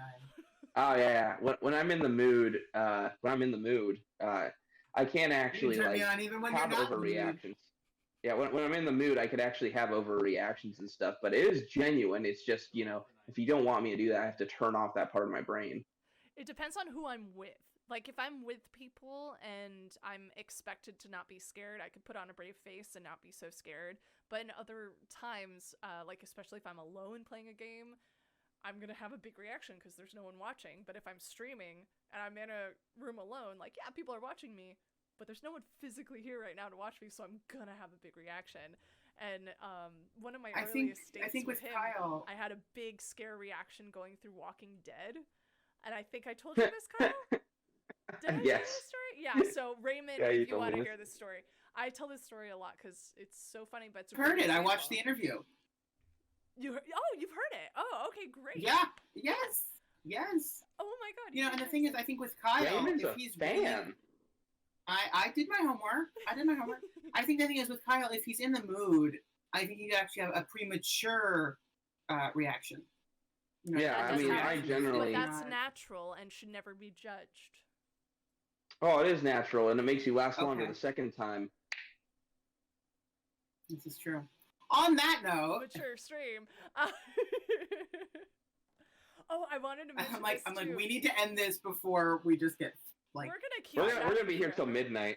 I love that though. I love that we could just chat and have fun. That's what I like about my stream. So if everyone, let's see, Marin Wolf, is it weird? It never scared me until VR.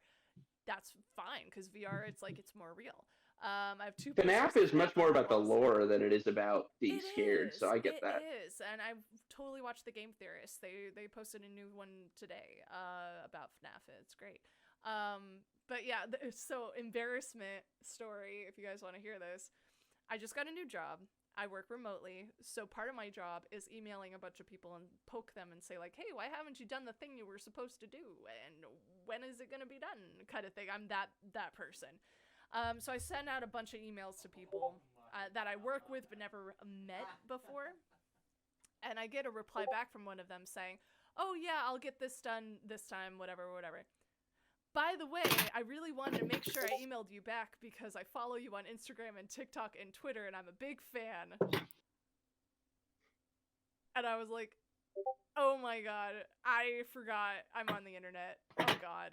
people can see me. It was so embarrassing because I like for work I like to be professional. I wear a suit even though I'm at home. This is my suit jacket. Like I have to be dressed up for work. I have to be very professional.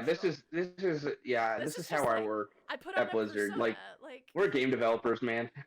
Yeah, that's fine. I work with like the cost optimization team for like a car company. So it's like I have to be on it. We're talking profit. We're talking revenue. Like we're talking like really businessy stuff.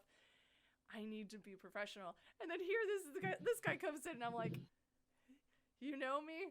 Oh no, I talk about some bad things. Like I don't say anything really explicitly bad and I make sure not to in case that were to happen. But the fact that it did happen was like a slap to the face for me. Not in a bad way, but it like woke me up a little bit. No, I completely agree with you. After I released Emu War, we jokingly, I mean not jokingly, but we had a video that we put up afterwards, just being like, hey, if you want to message us, like we're not famous, we have the time to respond if you liked the short. And I was getting messages from like preteen to teen boys who were like, hey, I really want to learn how to do visual effects. I really like the short film. It made me laugh. And it made me realize I was like, oh, like now I have to be responsible about what I put on that channel. I mean, I was, but now I have to be extra responsible because I want to influence 12-year-old boys correctly.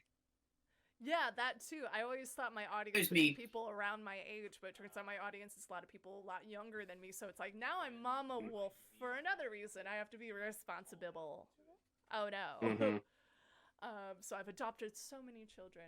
You are all my cubs. Yay. Story, because I do have to run. But my very last story pertaining to this is that Kyle had the honor and the privilege of hosting, I want to say, half a dozen impressionable Girl Scouts to his home and teaching them teaching them about development and game design, and I honestly don't really know what. But yeah, I taught them how. I was trying to give them. No, this is important. I was genuinely what was going on is I was teaching the Girl Scouts how to have. Don't try and justify it. No. Let me. This needs clarification. No, legitimately, no. This is something I care about a lot. Is people talk about representation in narratives, and a lot of people seem to misinterpret that. What that means is shoehorning minorities in, and that's not what it means. It means giving voices to those people so that they can share their truly interesting stories. Like if you actually listen to their stories, they have stuff that helps us get past this weird Hollywood grind of remakes and stuff like that. We have genuine, new, interesting stories from these people who didn't have a voice, even 10 years ago. And one of those voices is the voice of women. So what was really cool about the event is I got to empower Girl Scouts that games weren't just about shooting or violence. You can make games about anything. And you can make games. So what I did is I taught them this software called Twine.